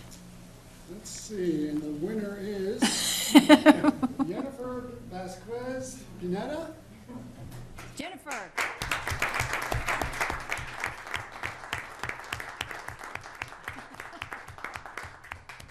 So this certificate of achievement certifies that Jennifer Vasquez Pineda is awarded this certificate of achievement for trustworthiness, Basalt Student Citizen of the Month.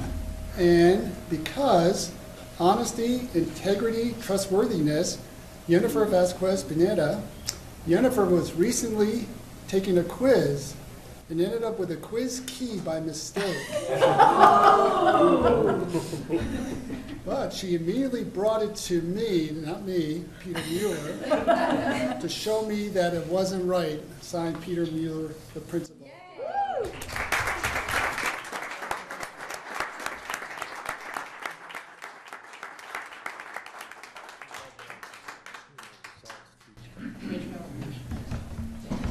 Good job.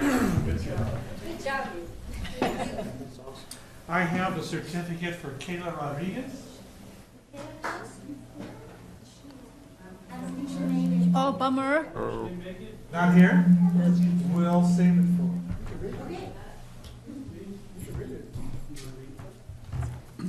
Adria Jankola?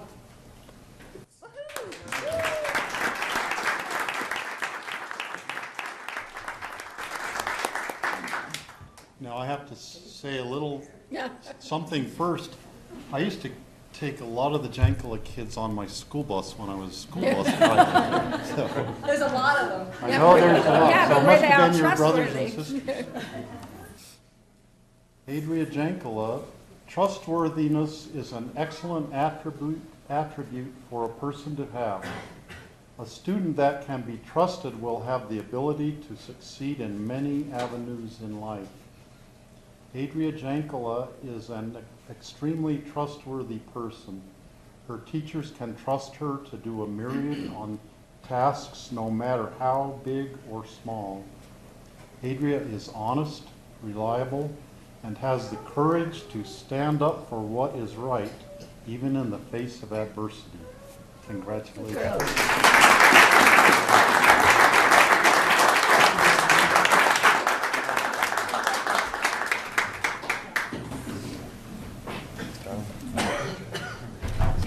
I've got one. Okay, this one is to certify that I am trustworthy in name pronunciation.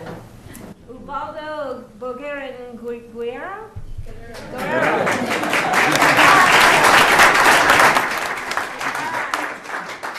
Ubaldo is a student that displays trustworthiness every day. He is kind and sensitive to people's ideas and feelings and never breaks that trust. He makes his friends and peers feel safe sharing their work and asking questions in class. This is a certificate of achievement that certifies that my friend Ubaldo, who's now my good friend, is awarded this certificate of achievement for trustworthiness, Basalt Student Citizen of the Month.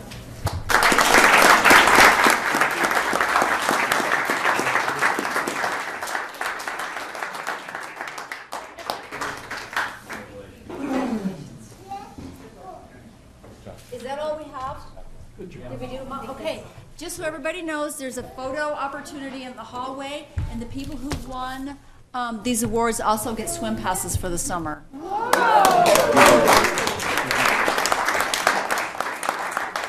guys see the Colorado Teacher of the Year up at the high school, tell her thank you from us for doing such a great job. Yeah, that's pretty cool. Yeah, Pretty that's cool. really cool, too.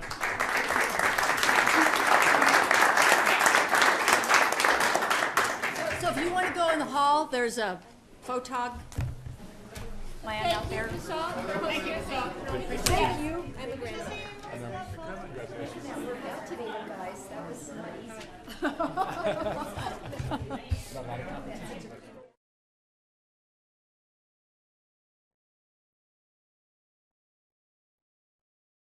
The next item is the consent agenda, and it's the minutes and the students of the month.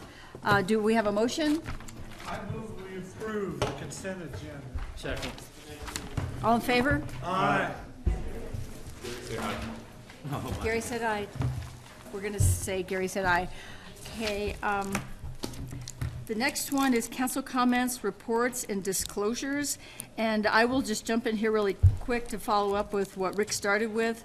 Letitia Ingram has been selected as the Colorado Teacher of the Year, and now I'm going to ball again for sure, our Basalt High School teacher.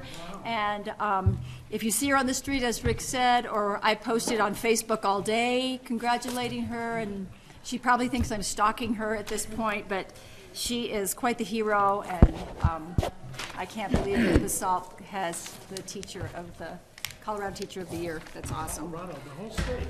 Of the whole state. Wow. It's a big deal. It's a big deal. It's a big, Right, you know what, we'll try to get her. Yes.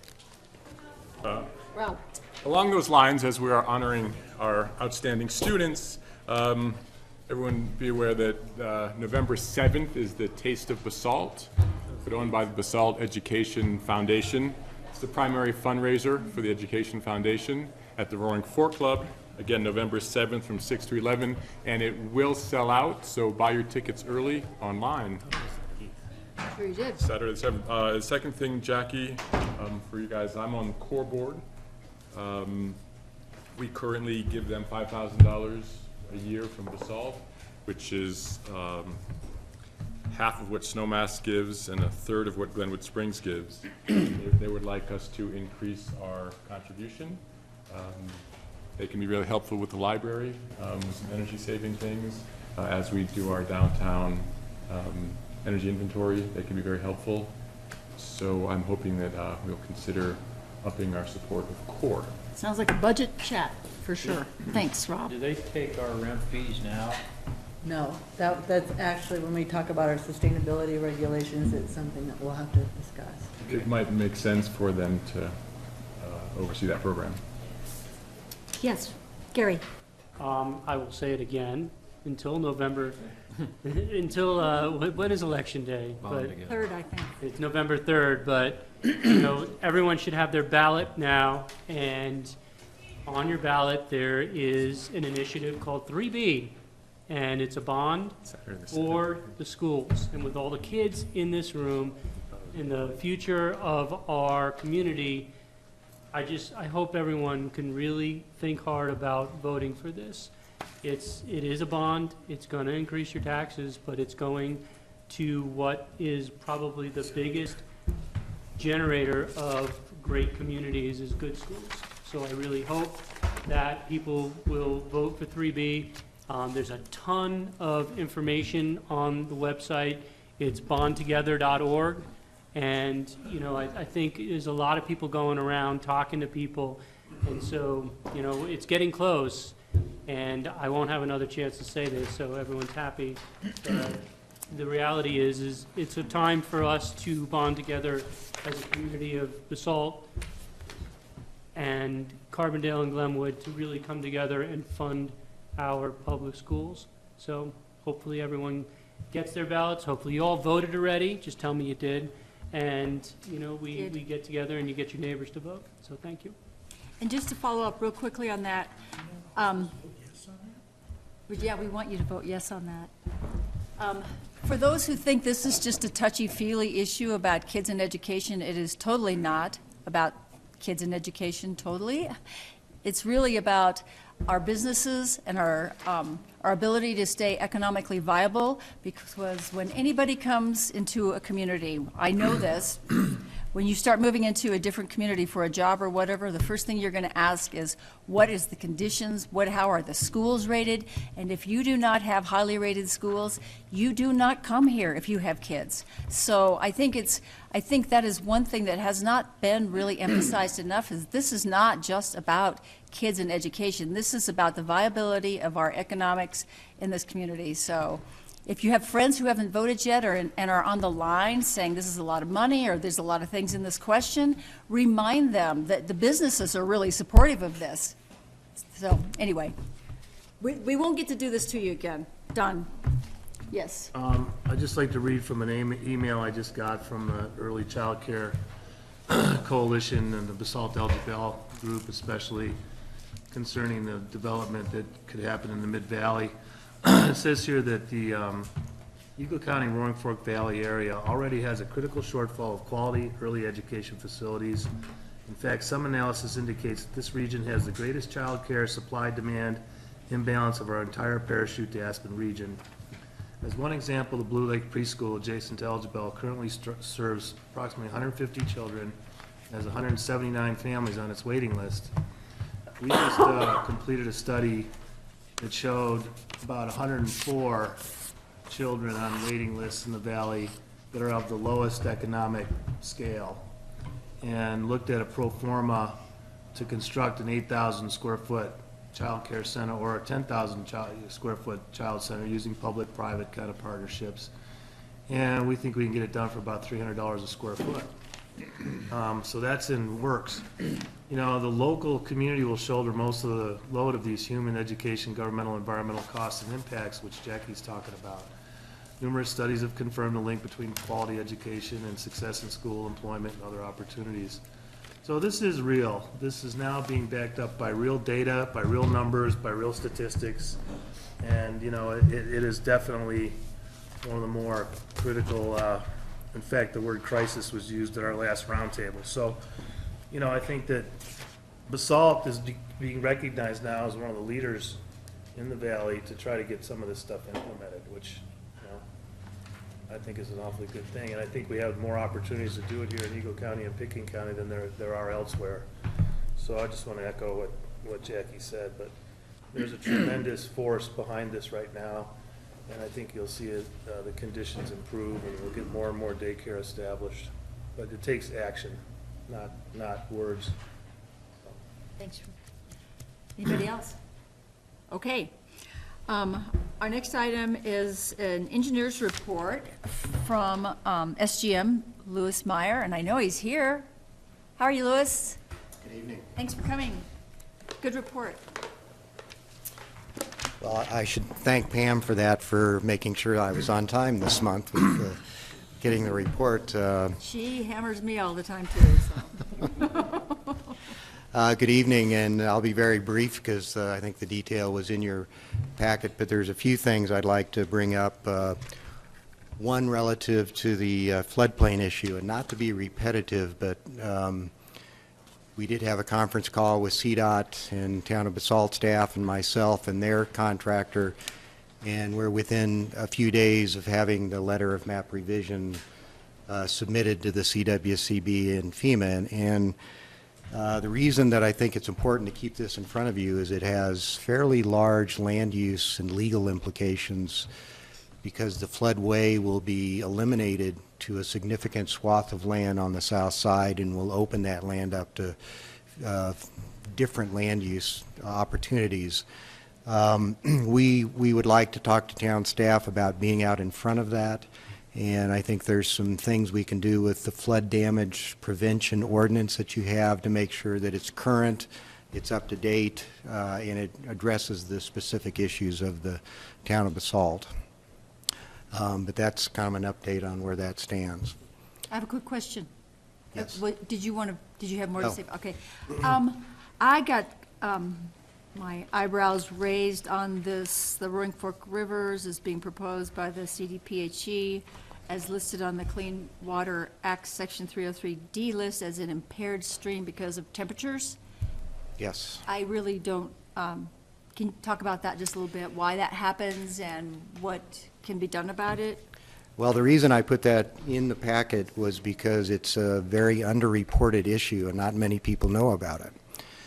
Under the Clean Water Act, the EPA, which is administered by the Colorado Department of Public Health and Environment, has a section called the 303D, Section 303D, and they're required to list rivers and tributaries that don't meet current standards for many items. And it's really, there's only, in the Roaring Fork Valley, there's only been one tributary, Cattle Creek, that's been on the list recently.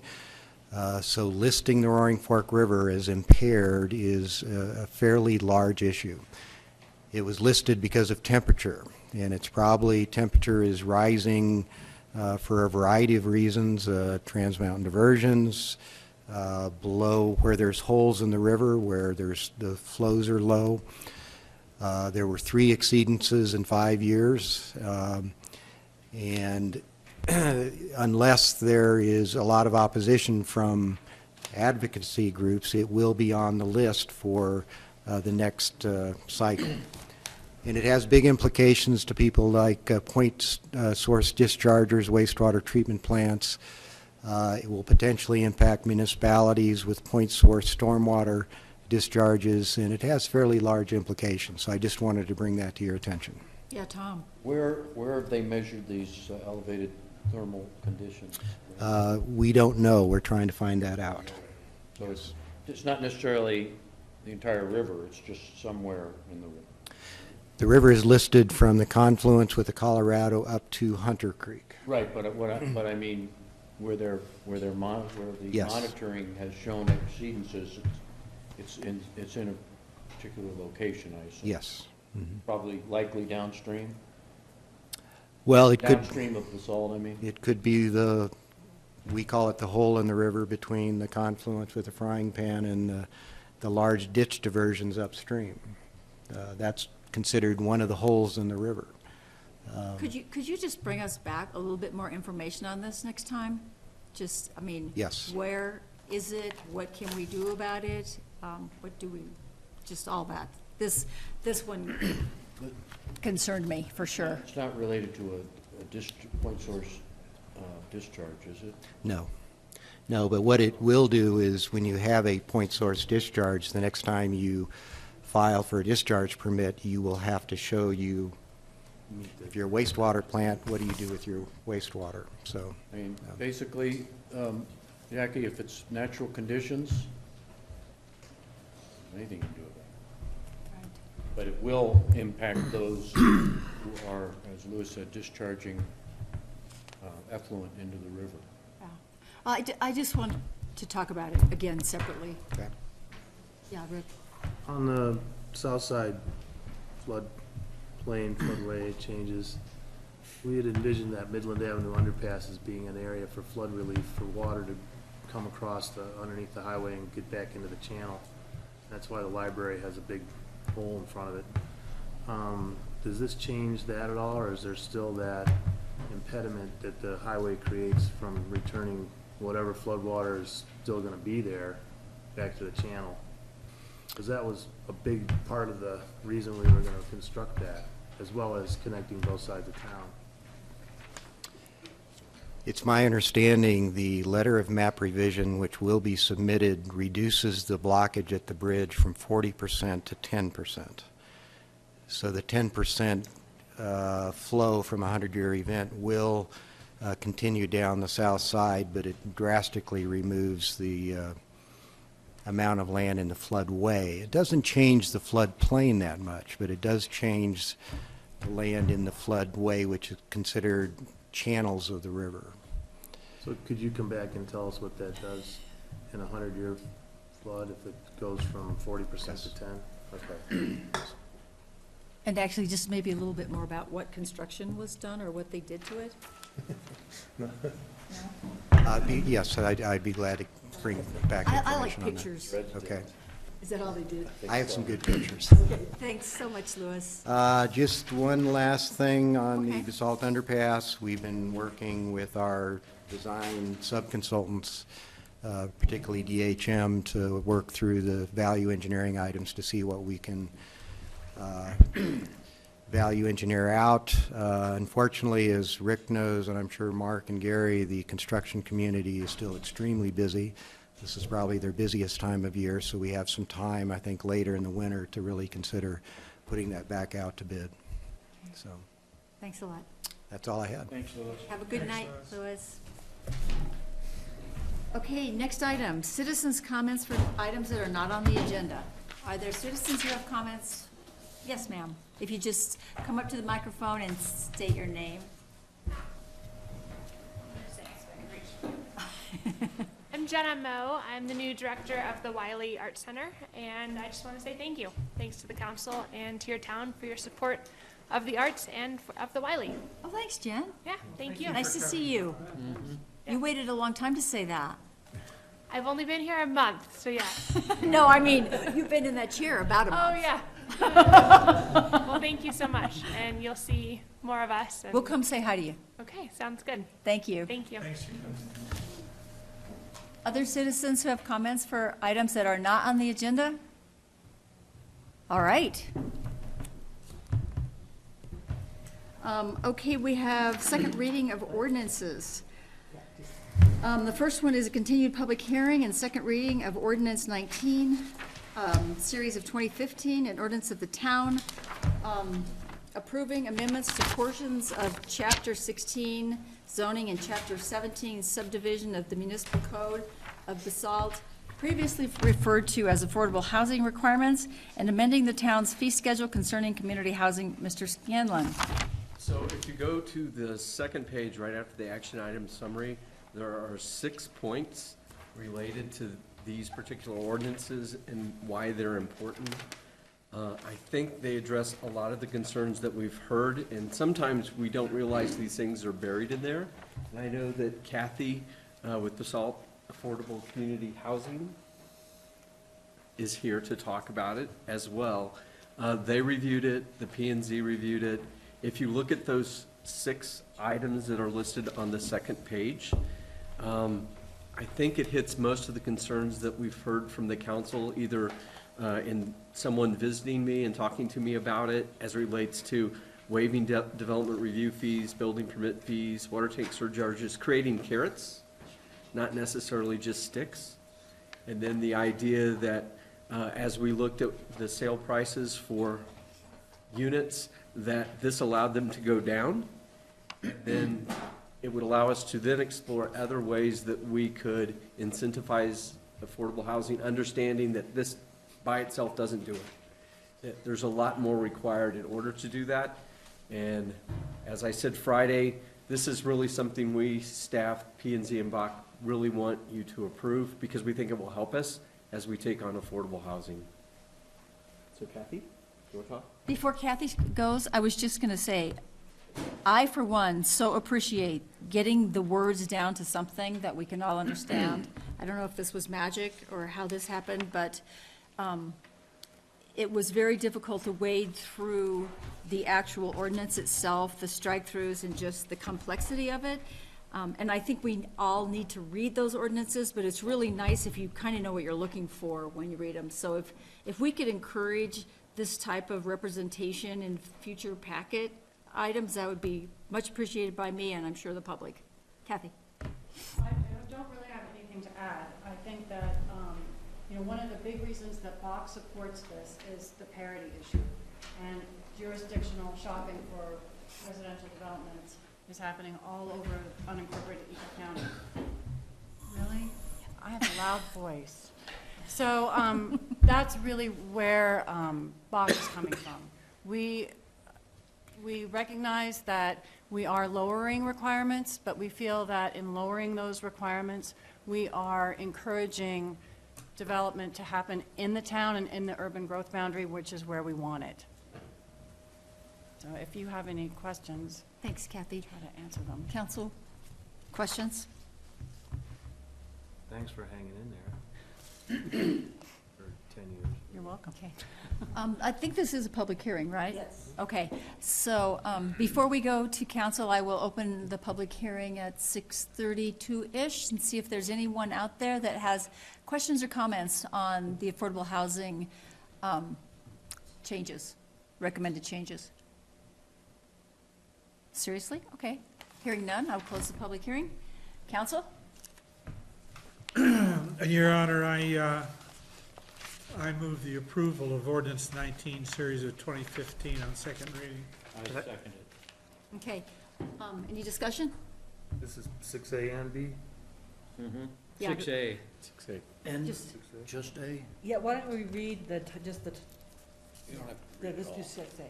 Just 6A? Okay. And then we'll just do 6. Okay. If there are no other comments, I would just like to say that it was really helpful to me, once again, to see this broken down so simplistically.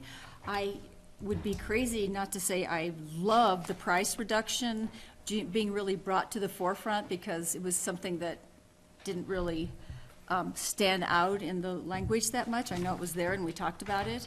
But when I know that that the people who worked on this believe that parity is important, and that reducing our percentages down to Eagle County requirements is maybe the way to get at avoiding big projects like ACEs. Number one on that, I don't believe you can stop jurisdictional shopping because you own land where you own land, and there are also parcels farther down valley in Garfield County that are nowhere near a town. It's where the land is owned, and that's where the development is going to happen. And I feel like there was slim or no chance of getting Ace Lane to ask to be included in the town. I don't know that for sure, but just from conversations with him, I feel that's the truth. And I also feel like it is really sort of insincere to go to county meetings and say, you don't have nearly enough affordable housing in your land use application, and then turn around and try to make our regulations the same as ours. And we just got through saying, you're not asking for enough percentage of affordable housing. So I don't feel like there's will on this council to change that direction. The wind is blowing that way to reduce ours down to Eagle County's, but because of that, I will not be able to support this. So I just want to explain why. So, any other discussion? Can I ask where we are with the RETA?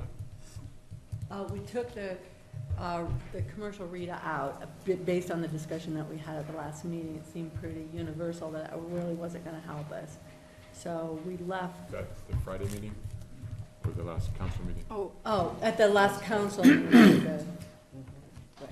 I thought we were gonna discuss it, and is it still something that It's second reading, discuss. we can talk about and add later? We can talk about it later. It just seemed pretty obvious that we weren't really raising enough money, that it was accomplishing anything towards affordable housing. So we thought At that's the last meeting, those were the numbers I wanted to see, what it was gonna actually do. I guess instead we just pulled it off. Do you want to table this or try to table it to get information?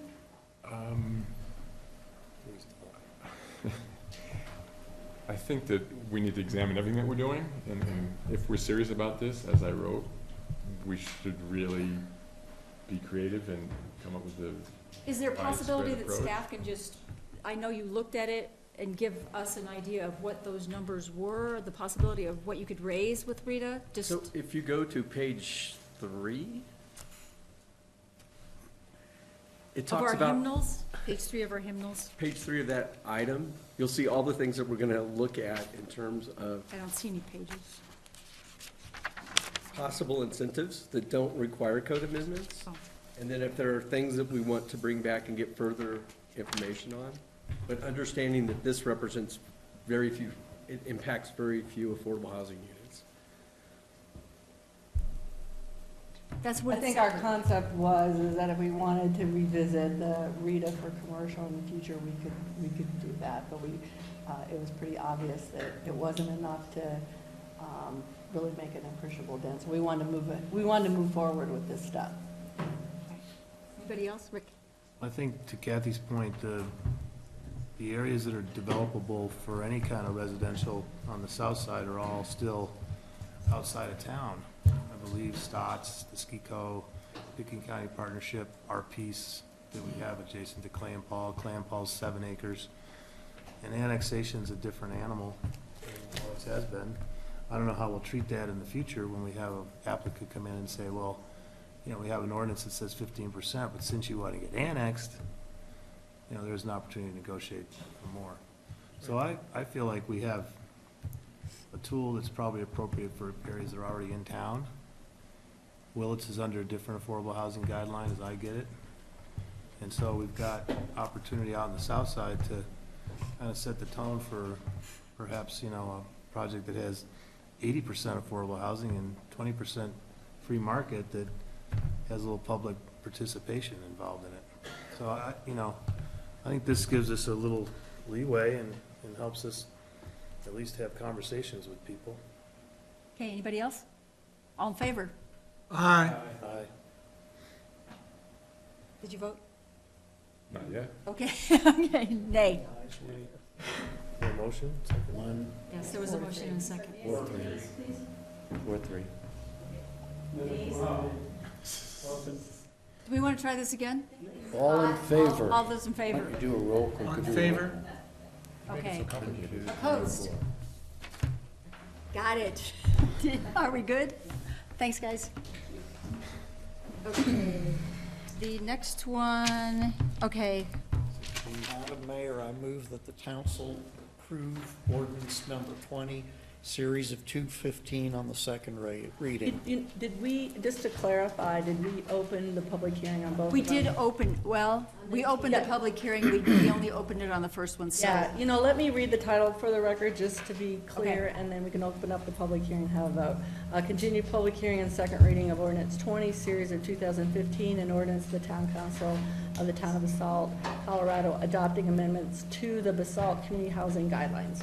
Okay, so this is related to the first item, it's basically part and parcel, but we will still open the public hearing on this and see if there are any comments or questions regarding it. Hearing none, we'll close the public hearing. Now, Bernie. Okay. Mayor, I move that the town council approve ordinance number 20, series of 215 on second reading. Second. Okay, discussion. All in favor? Aye. Opposed? Nay? Okay, we're consistent. Have to give us that. Okay, the next items are resolutions.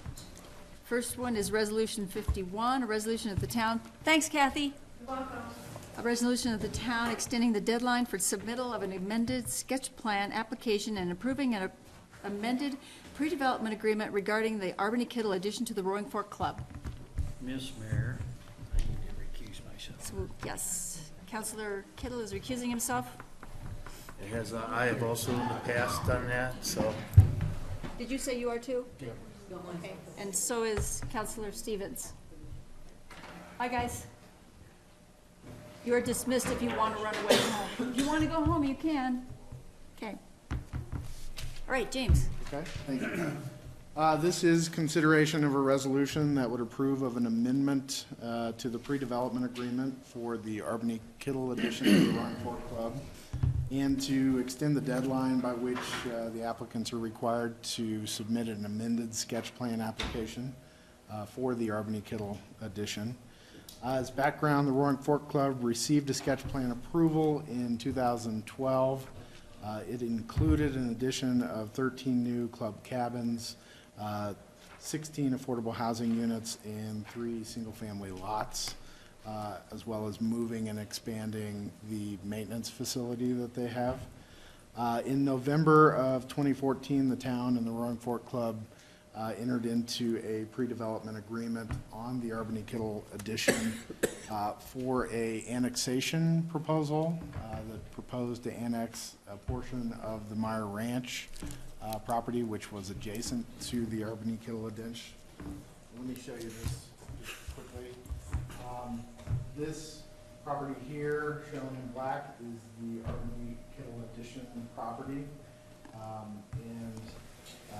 The prior proposal in 2014 that the town and the Roaring Fork Club entered into the pre-development agreement on included this portion that's outside the current boundaries of the town.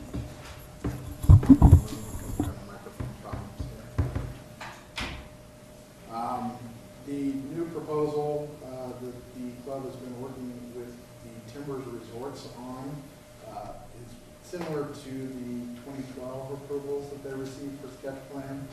It includes 7 cabins in the first phase, as well as an addition of several affordable housing buildings in the current affordable housing complex that they have in the Urban and Kittle property. And then they're proposing also 3 Kittle single-family lots on the east end of the property. So this evening we have a pre-development agreement that's been amended, and what it does is it includes the Timbers Resorts on behalf of the Roaring Fork Club as the developer of record. It also amends the prior agreement to take out the references to the annexation proposal that they were thinking about in 2014.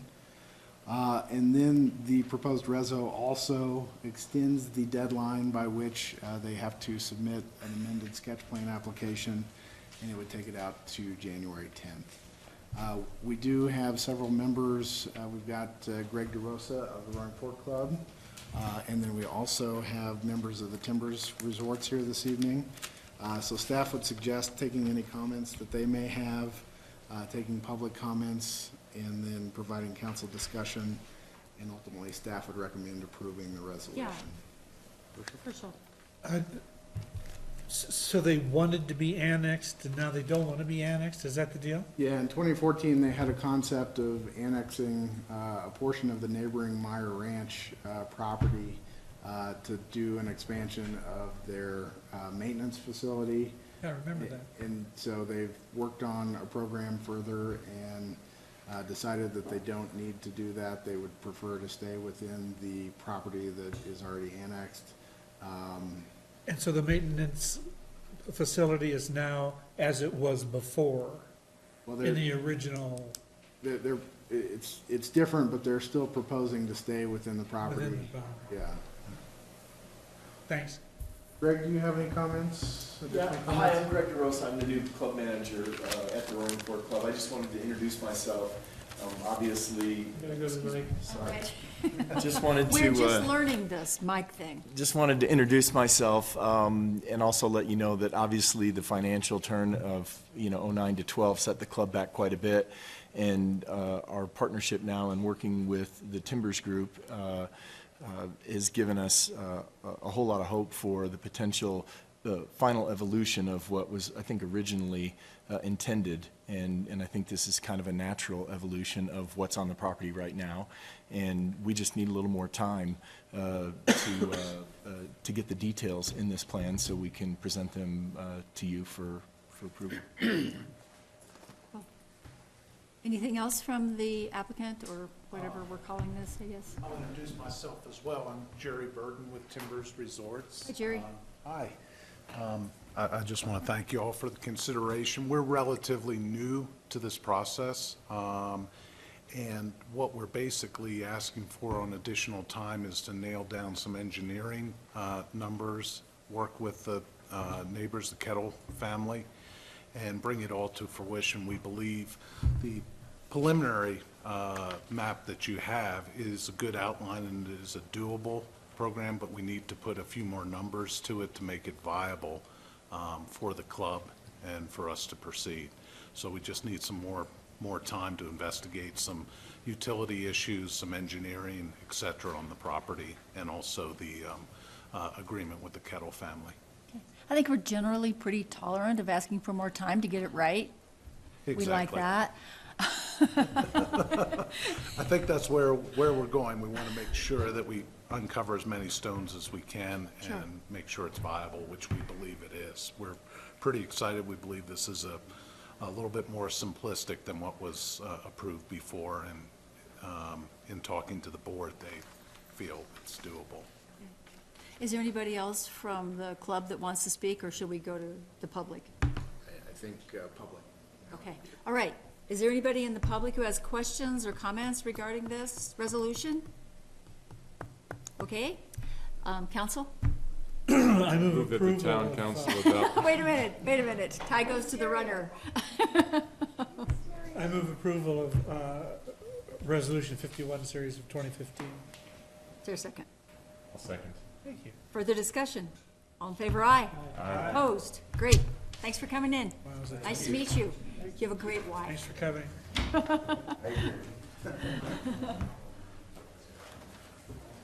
Okay. Next section is ordinances. This is public hearing and first reading of ordinance 21, an ordinance of the town amending Chapter 18 building regulations of the Muni Code of the Town of Basalt regarding sustainable building regulations and amending the town's fee schedule. Mr. Lent.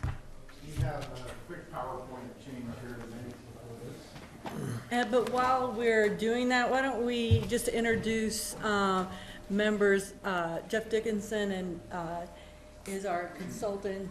He's actually being funded by CORE. And we have members of our green team. Why don't you each introduce yourself that night? Yeah. Charlie? I'm Charlie Eckert. I'm the building science coordinator with CORE, and I've just recently jumped on the team with Basalt. Oh, right. We need you up here. Everybody talks We need you up come up here. or else you don't get. You know what we need? Let me have a quick, can we have a digression? Can we get one of those cordless mics that's hooked up that we can pass to people? We'll look into it. We need some kind of clip or something. Yeah. Okay. I'm Charlie. Charlie Eckert. I'm the building science coordinator with CORE, and I've just recently replaced Jason Haber, who moved to California from the Green Team. So I've been helping out on the Green Team subcommittee with sustainable building guidelines. When did Jason move? About a month ago. 6 weeks ago. Oh, wow. Okay. Yeah, very recently. All right. And we also have Philip Ring, who's coming up to. Hi. And we have Amanda Poindexter, who has been participating in the Green Team and has been participating in the subcommittee for the Green Team as part of the regulations that you're going to be looking at shortly. Thanks for coming, Amanda, everybody. Come wave into Okay. the mic. She's just waving at the mic. Okay. Oh, okay. Who's the white-haired guy? And, Mr. Wilson. and everybody knows Mr. Jim Wilson. our building official. Dennis is dead.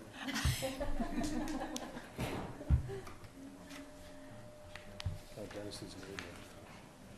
Dennis is- I always forget there's a screen behind me. it's Dennis is last name. I know. Menace. Menace. I think I was just looking at. What's the next door name? Oh, I just thought you were staring into space back there. Are we ready?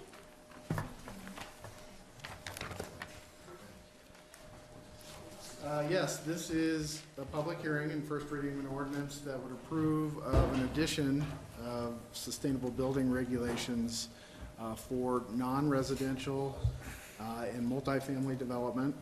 As background, in 2009, the town adopted sustainable building regulations for single-family duplex and some detached townhome development. It was identified by the Green Team and staff that there was kind of a need and a gap there for multifamily development and non-residential development, as our 2009 regulations didn't apply to those types. So a subcommittee of the Green Team got together and worked on a program. Originally, we were going to look at going to the International Green Construction Code, but it was determined that that would be a difficult code to administer, given that we've got kind of a one-man building department staff here. And we kind of checked in with some other jurisdictions that went with, it's called the IGCC. And they felt it was, a bit difficult to administer with a one-man staff. So we looked at then doing something similar to the Eagle County Eco Build program. So the subcommittee worked on converting kind of the Eagle County template of the eco-build format into something that would apply to Basalt for multifamily and non-residential development. So the committee also noted that the proposed program is similar to the regulations that we have on the single-family and duplex, but kind of amended to fit multifamily and non-residential. So we do have Jim Wilson and Jeff Dickinson here this evening. Jeff is the town's kind of green building consultant, and they worked on the sample scoring. So they would like to kind of go through just generally what's in the program and provide some discussion about why we're looking at doing green building regulations. Jim? We're going to turn it over to Jeff to start us out, and I'll take a few slides. Jeff, how do we do this? I'm going to go back here and change slides. Tell me what to change. Next slide, please. Great, thanks. I'll just give a little introduction. I was here a couple years ago and gave kind of an intro, so I'm not going to repeat all that, but you know, the kind of the gist of it is, you know, why are we doing this in the first place? What are green codes about, and why is it important? And is there a first slide? Yeah, I'm working on it. All right. That was your cue. Except I can't get any closer. Yeah. Oh boy. Well, we don't really need slides. So. But it's basically that buildings use a significant amount of energy. You know, they account for 40% of the primary energy use in the U.S., 72% of the electric consumption, 39% of carbon emissions, and about 14% of the water. So anything we can do to tighten up those things will not only save money, but save resources as well. So buildings are a big user, second only to transportation in a lot of categories. Where are we? We getting there? And Basalt signed on to, oh, that's a different one. Signed on to the Mayor's Climate Initiative, so that was really showing the intent, interest in doing these kinds of things. So the Kyoto protocols and that sort of thing. And Basalt's been working toward those things, and this is just another step on the way. And the purpose of these, so that's not the latest presentation.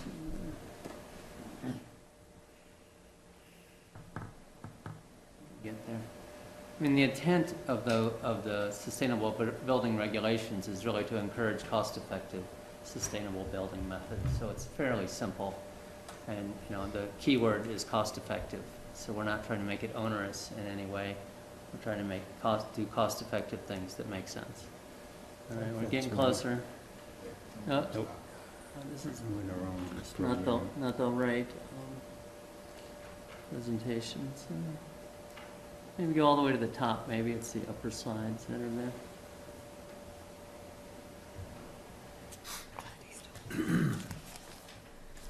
there. Sometimes these things just don't work out like you hoped. Yeah. You can just keep going, and we'll just listen to you. I'm just going to keep going.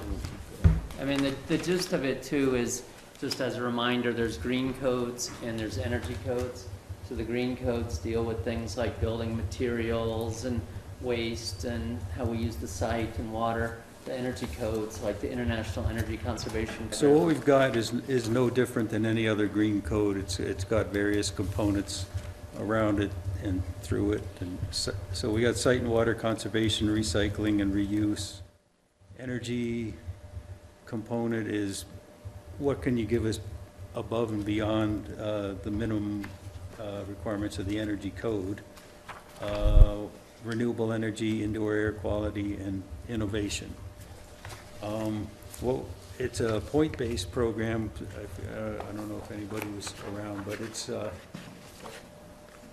and we're going to go through, we'll have the checklist available so you get a sense of what that means. And we set various thresholds for different uses is the best that we could come up with. And there's a few mandatory fundamental requirements that we've got. Oh, there we go. And then the rest, well, let's talk about the mandatory ones.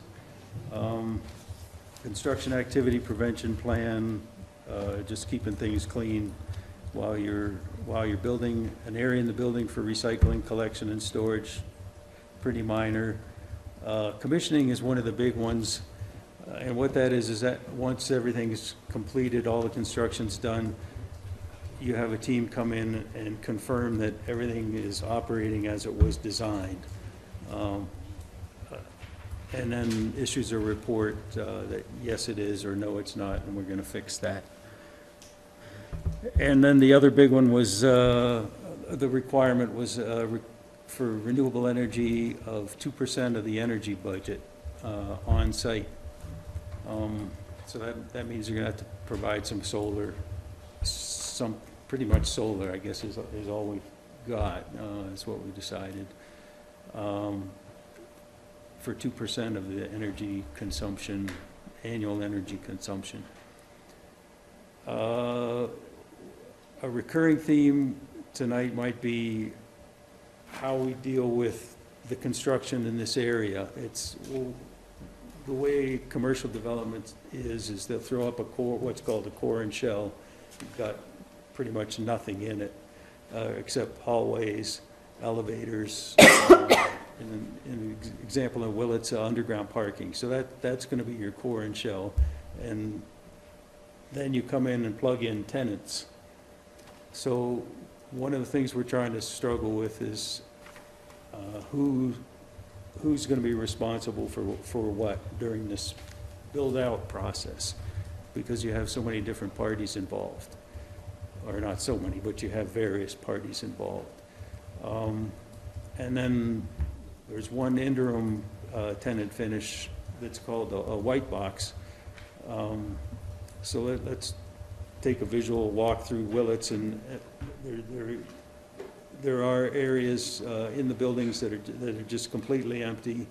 And if you go up to the third floor of Block 6, where the Valley View just moved in, they've partitioned off the tenant spaces up there. So those are white box finishes with no tenants. So what we're struggling with is, if somebody wants to move into those white boxes, will this be a burden to them to try and come up with enough points to qualify for the green code? If somebody's coming in and building walls in a completely vacant space, maybe they need to participate a little bit more in the green program. Can I just ask a quick question? Sure. Okay, so is what you're talking about like the big contractor versus tenant finishes? Yes. Okay. And most areas, well, I can't say most areas don't have this, but most areas have a lot of buildings that come in and are completed, like the hotel, to a turnkey finish where it's ready to move into. What we're seeing here isn't that case at all. So we've got to fit this program to that. One of the ways initially that has to do with this renewable energy aspect is we're going to look at, rather than 2% of the total energy budget of the building, because we don't know what that's going to be, we're going to look at providing 25% of the energy budget for just the core and shell, the common areas. What's it cost to heat it, light it? I think that's about it. And then the other mandatory provision is to provide a chase and space for future solar and radon mitigation. These are all small things, except for the commissioning is a big deal, and the on-site renewable energy is also big. So, next slide, this slide. So again, it's a point-based system, and once you have the mandatory requirements out of the way, then you can just go out and grab a bunch of optionals to reach that certification threshold, which we'll get to. Next slide. We've got a carrot, a stick, and an alternative. If you qualify for the LEED process in any way, which is probably an international green code or a green certification program, you're excused from our program. The carrot then would be if you can qualify for LEED Gold or Platinum, then you get a 25% building permit fee rebate up to $5,000. And that's directly out of the Eagle County regulations.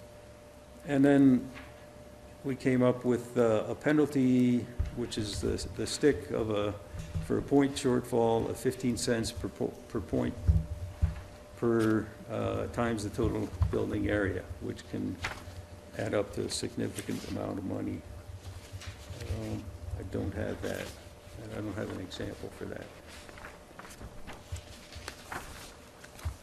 So from here, again, I think our biggest challenge is how to deal with the tenant finish. So we're going to meet again as the Green Team Subcommittee and try and iron out those and a couple of other bumps that we've got and move forward, maybe have some changes for the second reading. And then, as James mentioned in his cover there, we would like to move forward to the 2015 building codes and adopting those, mainly because this whole program was premised on the 2015 codes. So we'd like to have that for backup. But the current ordinance does not do that. It would come along after that. So this ordinance is sort of like a transition sort of ordinance? It doesn't sound like there's answers, like it doesn't sound like we're approving something. It sounds like we're thinking about how it's going. No. You would actually be approving code language that would institute this scoring system for non-residential and commercial buildings. But the Green Team Subcommittee is proposing and suggesting that after you approve this, that we look at adopting the 2015 And it code. might help to kind of, since we were having audio-visual trouble at the beginning, is just kind of emphasize that this came out of a Green Team project. They had a subcommittee that kind of did the grinding through of all of the details, and they held some public open houses where architects and builders could come in, and they ranked.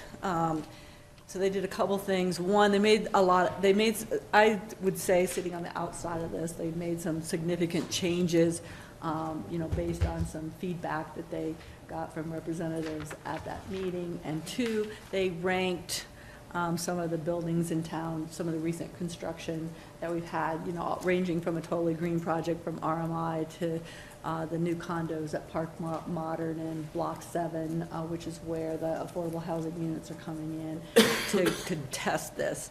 And I think my impression is there's just a couple things that the Green Team Subcommittee wanted to have some more discussion on between now and the second reading. Okay, so it's Gary, Herschel, Rick, I believe.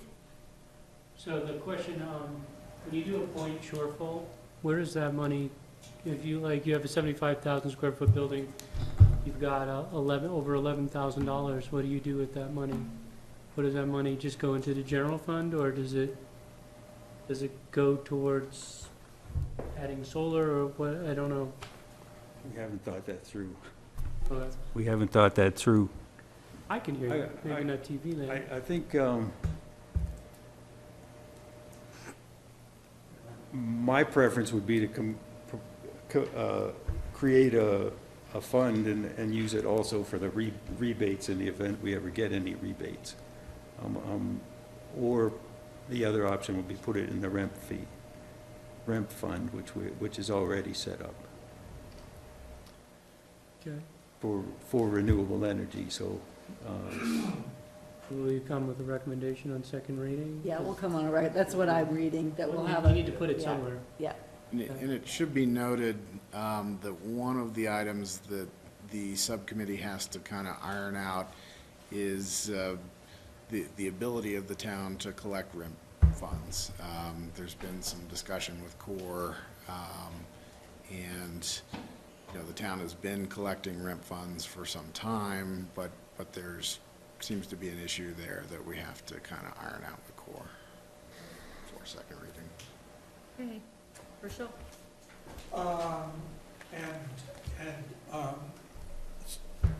In the code, do we have the same kind of regulations for residential? This is not for residential. This is for multifamily residential. And townhomes. And Townhomes we see. Okay, how about non-townhomes? single-family and duplex, we adopted some sustainable building regulations in 2009, but it's a different system. You know, it's got a different point thresholds and different ways to obtain points that are more geared to single-family and duplex development. This system is... So it's a similar thing, it's just made more for the residential, a single-family kind of thing? Yeah, correct. Thank you. Yes. Good. Okay. Rick? No, that Rick, then Rob. Yeah, a then long Bert. time ago, I worked for Turner Construction on a number of high-rises. We had building standards for tenant finish work that, you know, we applied, and so when negotiation started with a guy who wanted to do the 17,000 square foot on a floor, there was a specific requirement that he do X, Y, and Z, and those were a standard, and if he wanted to go more, he could pay more, but if it cost the building more energy use, then he paid more prorated on that energy use. And, you know, it was well-received, and we had banks that, you know, opened on the first and second floors, and they paid a lot more than the person who opened up a attorney's office on the fourth floor. So I don't know if that's what you're trying to get to, but we did other things too. You know, you couldn't turn the whole building on at 7 o'clock in the morning, or you'd have a peak demand that would blow everybody out of the water. So we'd turn them on at 7, 7:30, 8 o'clock, 8:15. So they're staggered. Their start times were staggered. I don't know if that is what you're leaning towards, but it did make a big impact on the cost of running those buildings. And who coordinated that? Well, it was Turner mostly, and then the ownership of the building during the negotiations, you know, if they're gonna rent out a space, they would the architect would come in and the design team, and they would, you know, we had a dentist office that had 7 operatories in it, they called them that, and, you know, they were all individually plumbed and wired, and, you know, it was a pretty energy consumptive place. Mm-hmm. So, you know, you differentiate between just your standard office space and your, you know, we had a diamond broker in there that had, you know, bulletproof glass and stuff like that, but I don't think we'll see any of that. But I know what you're getting at, and that, if you start with, what do we see as a standard for the basic tenant finish? And if they're gonna create more issues, they pay more. Okay, thank you. That's good advice. Rob? I think we're on the right path here, and I noticed we give points if the housing is located near public transportation. Yes. It dawned on me that probably give points if it's located near the schools as well, because you go by our schools during rush hour and the traffic's crazy. You don't want to add to that problem. Good one, okay. Idea. There's some smart people sitting around this table. See if Bernie's one of them. Bernie's one, we're gonna see. I think I'll pass now. It's just a way to, you know, keep us having fun. My first question, if I didn't get it, is what percentage of the total grab bag is given for energy efficiency compared to these other ancillary benefits? Prize, that's what I mean.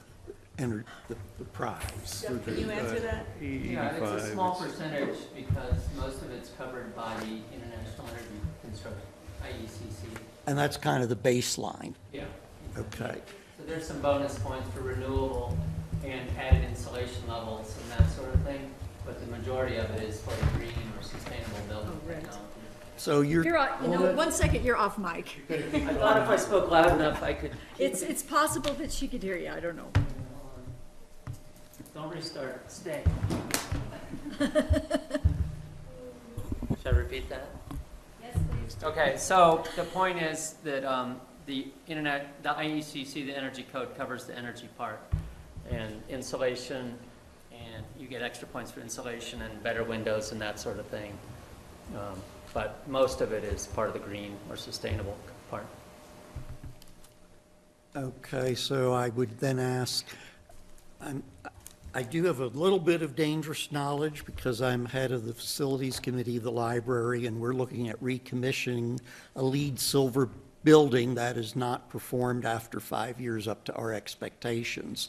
And the question is, do you have a metric by which, because LEED, I've found out looking into this, is not much of a guarantee of energy efficiency. There was a study that I asked Michael Kinsley to consult with me a little bit of Rocky Mountain Institute, and he put me in touch with this study done in the 80s, which looks at the relative efficiency of basic and silver LEED and gold and platinum LEED with the entire U.S. commercial office building infrastructure. And the basic and silver LEED, 30% of them were no better than the median level of the national average, which surprised me quite a bit. And so I become a little skeptical of some of these numbers, or lack of metric and lack of the amount of delta improvement you will get in decreased energy use by going from the basic code up to the additional cost of a silver or basic LEED. And that's my question. Are we really rewarding the right thing, or should we be looking at a different measure such as Energy Star points, which seems to be focused a lot more on energy efficiency, as from what I could tell? Well, the big change that's happened over the years because of those studies is that building commissioning and energy monitoring are now part of the mandatory codes. So by commissioning a building, that's when we talk about moving to the 2015 code, that is mandatory. And that's included on the sheet as a mandatory thing. But it's that looking at it every year to see how it's doing, and there's a lot of ways to do that. So point well taken. And yes, that's part of the new way of looking at things. Okay. Anybody else? Is there a suggestion, a motion? Staff would suggest this is a public hearing, so public comment. Why didn't we do that first? It's okay. You're still on staff presentation. You're still on questions. Okay, okay, this is public hearing. If there's anyone out there who would like to have a comment or ask a question, please do. Okay, we'll close the public hearing. Sorry to almost skip that. Town Council approve ordinance 21 series of 20 on first reading and continue, and set the public hearing and second reading for November 10th. We have a meeting on November 10th. I'm going to be out of town. Who's mumbling over there? The movement is mumbling. Was there a second? That was the motion. Second. Further discussion? All in favor? Aye. Opposed? Great. Thanks, guys. Thank you. Thanks for your work on this. Thank you. We apologize for the audio visual.